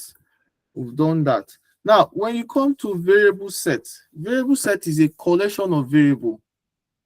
Now, if you, as a ServiceNow admin, and you have a recurring task where some variables are constant, right? Some set of variables are constant. You can use a variable set. You can just create a variable set that you attach to any of your catalog. So when you are creating a catalog item, a variable set makes your job easy because it's a collection of variables. So under that, you can come here and click on new. You can go to edit. If you have created anyone before, you can just come here, look for any of the variable set, push it here and click on save. It will show. But if you have not done that before, then you have to create your own variable set, which you still go to new. When you go to new, you have to give it a name. right? So when you give it, that's why you see these variable sets, they are like, when you have a column, each column in your, when you were creating the form, right? When you have different sections, sorry. So this can be a section in your what? In your catalog, your service catalog. Can be just a section. Now it can be row variable sets and also multiple row variable sets, right? Depend on what your user story. So if you have this one, for instance, you can just say create. If you want to create a single row variable set, you can click on this one. Now you have to give it a name, right? You have to give it a name. So if you give it any name, let's say demo sets. So automatically you get your internal name. Demo set is 100. We click on for demo purpose.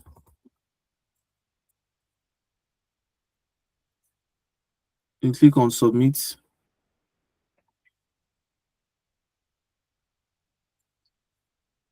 Now, under your this demo set, you can go back because we just created it. We've not done anything to it. Now, under this your demo set, you cannot add your new variables, your single variable. So at all time, this is a template for you already.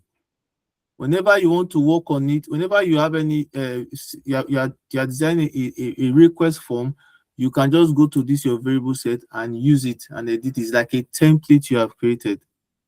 Now, UI policy. When you come to your UI policy, this one will help you to connect the dots. For instance, if you have a field that should be dependent on another field and you want to restrict people, you want to restrict your decision saying, if you choose IT department, you should not see any other what? You should not see any other variables at all. The only variables, so you can use that within internal variables, right? I'll explain. So just like I said, you can say if you're an IT department, this is only what you should have access to on this other field. So you are using a user criteria. So you can say device, for instance. Now, when your device is Android, right? What should be on load? On load is what should what value should be on the, what choice value should be on that your variable, right? Now, if you can also use this other addition, said reverse the effect of the catalog policy action when condition value is false. Now, if you click and your device is not Android, it means it's false, so it will return it to the initial state. But if it is not false, when you load it, once you load this part, automatically this one will kick in.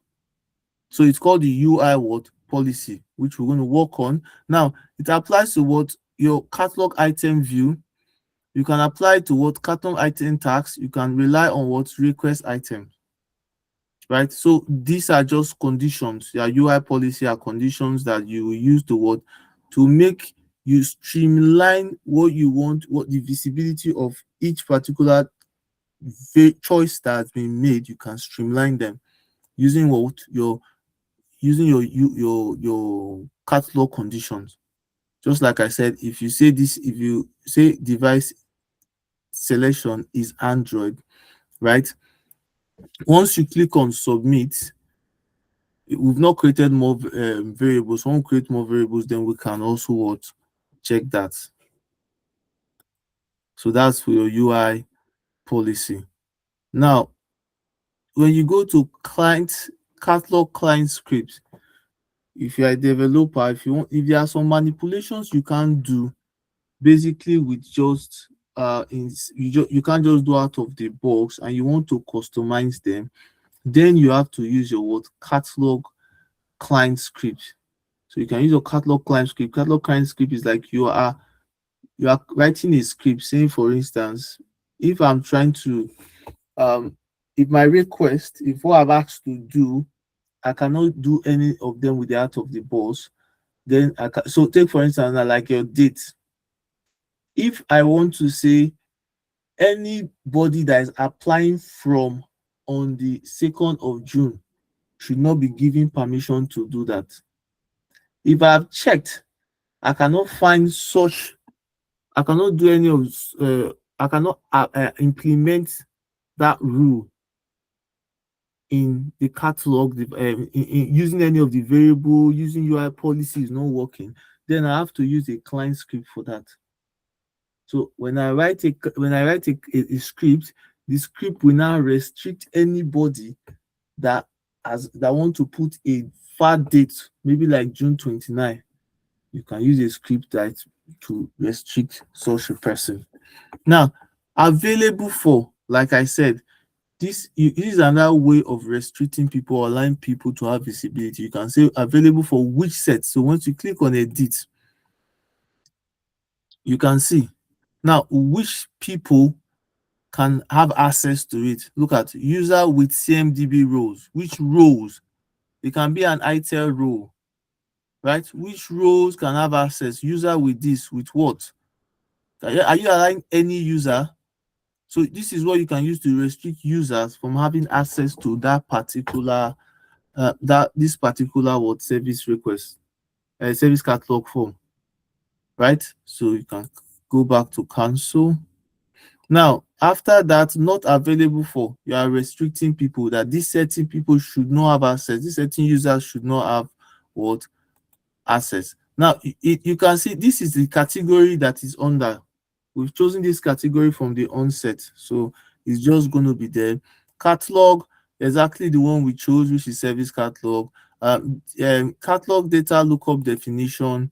Now you can, so these are things that we've created from the onset. So this is the name of what we created. We can also add a name if we want to, right? We can edit what we've done before. Related article, you can add an article here also. You can create an article for your catalog. So if people want to know, people are trying to fill the form and they want to have insight about the form, they can go to the related article first before they fill any form. And you can also, your catalog can also be related to another catalog, and you can assign what, I can assign a topic to it also. So these are just part of what the information in your what service catalog. Is there any question, guys?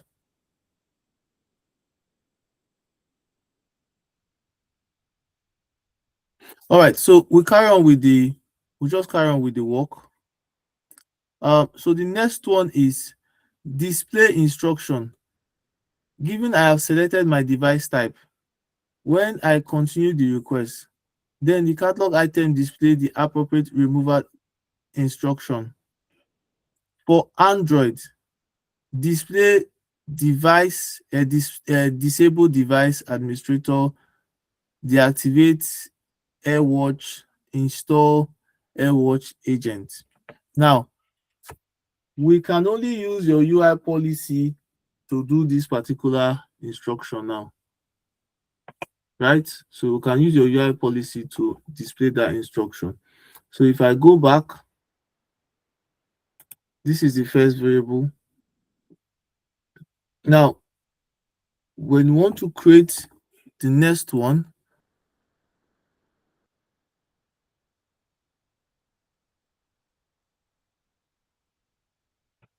so it's going to be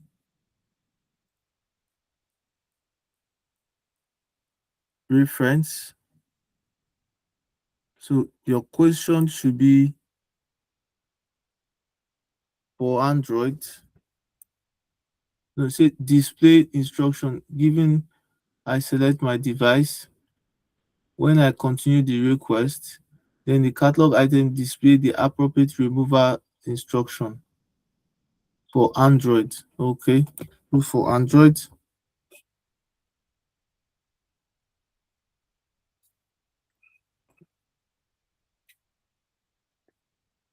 Now, if you mistakenly put in a value here and this one is not created, you can just delete this one and do it yourself.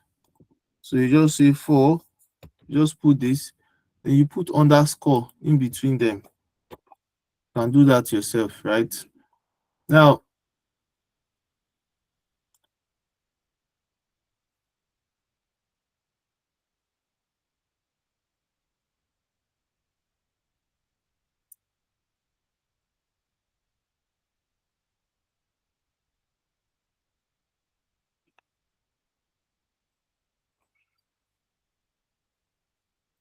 Just a minute. No, no, no. So to have this one configured, so I go to UI policy. So under UI policy, I'll click new.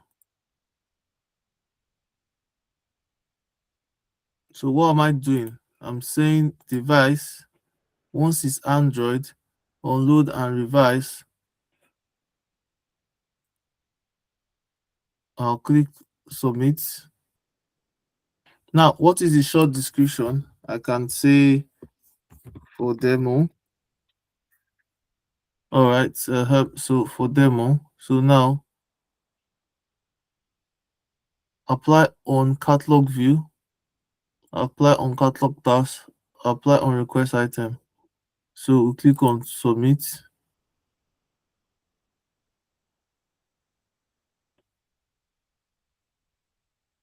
So now under that demo, I'll click on the demo.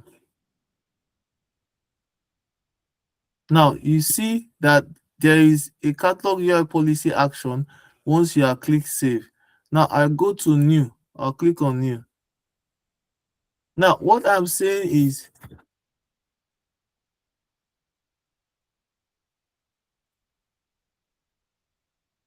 variable name, demo submission, right? So this is another way you have your application global, mandatory, leave alone, visible. So when I create, what I have to do is I have to go back, and before I click on anything here, I have to go back first.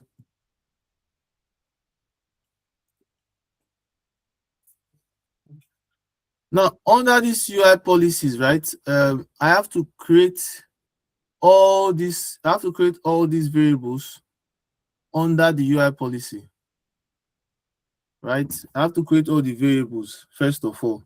So I'll come here new. I'll come here new. I'll create each of them. So short description.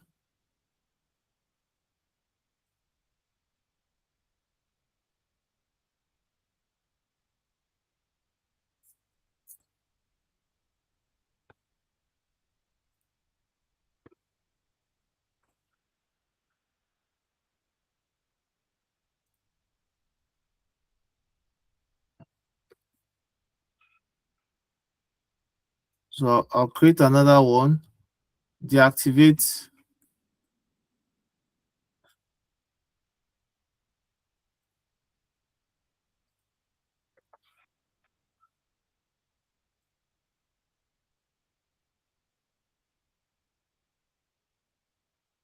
I'll create the last. I'll create another one again.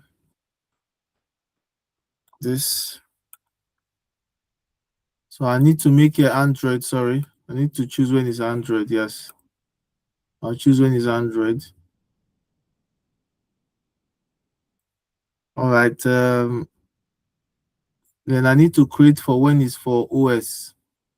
So I'll come here, copy this one, create another one new. You have to choose the conditions right. All right, so that's what I'm going to do till I get that completed. So guys, we're going to call it a day today. When we come back, we're going to just complete this table. I think I have a function I need to attend to now. So this is where we're going to call it quit for today. But when we come back, I'm going to finish up this user story. Then we're going to move over to flow next week. So we're going to go through flow and notification, flow and notification. Then after that, I was thinking if you can still send these documents to us for those doing the revision. you said what? If you can send these documents, these user story, Yeah, so we can still. I'll paste user story so that you can just try it out if you can. Right, so I'll paste the user story for you guys.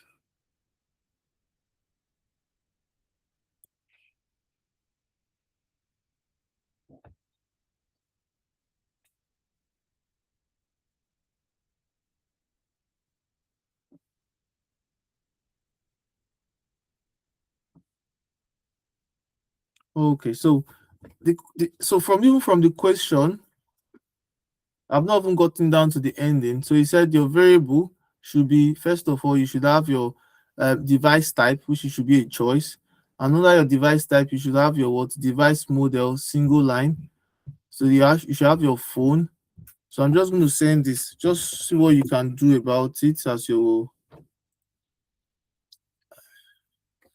because I need to drop off now. I think I have other activities to attend to. All right, guys, we're going to call it quit today. I'll send you assignment on the WhatsApp group what you have for this week.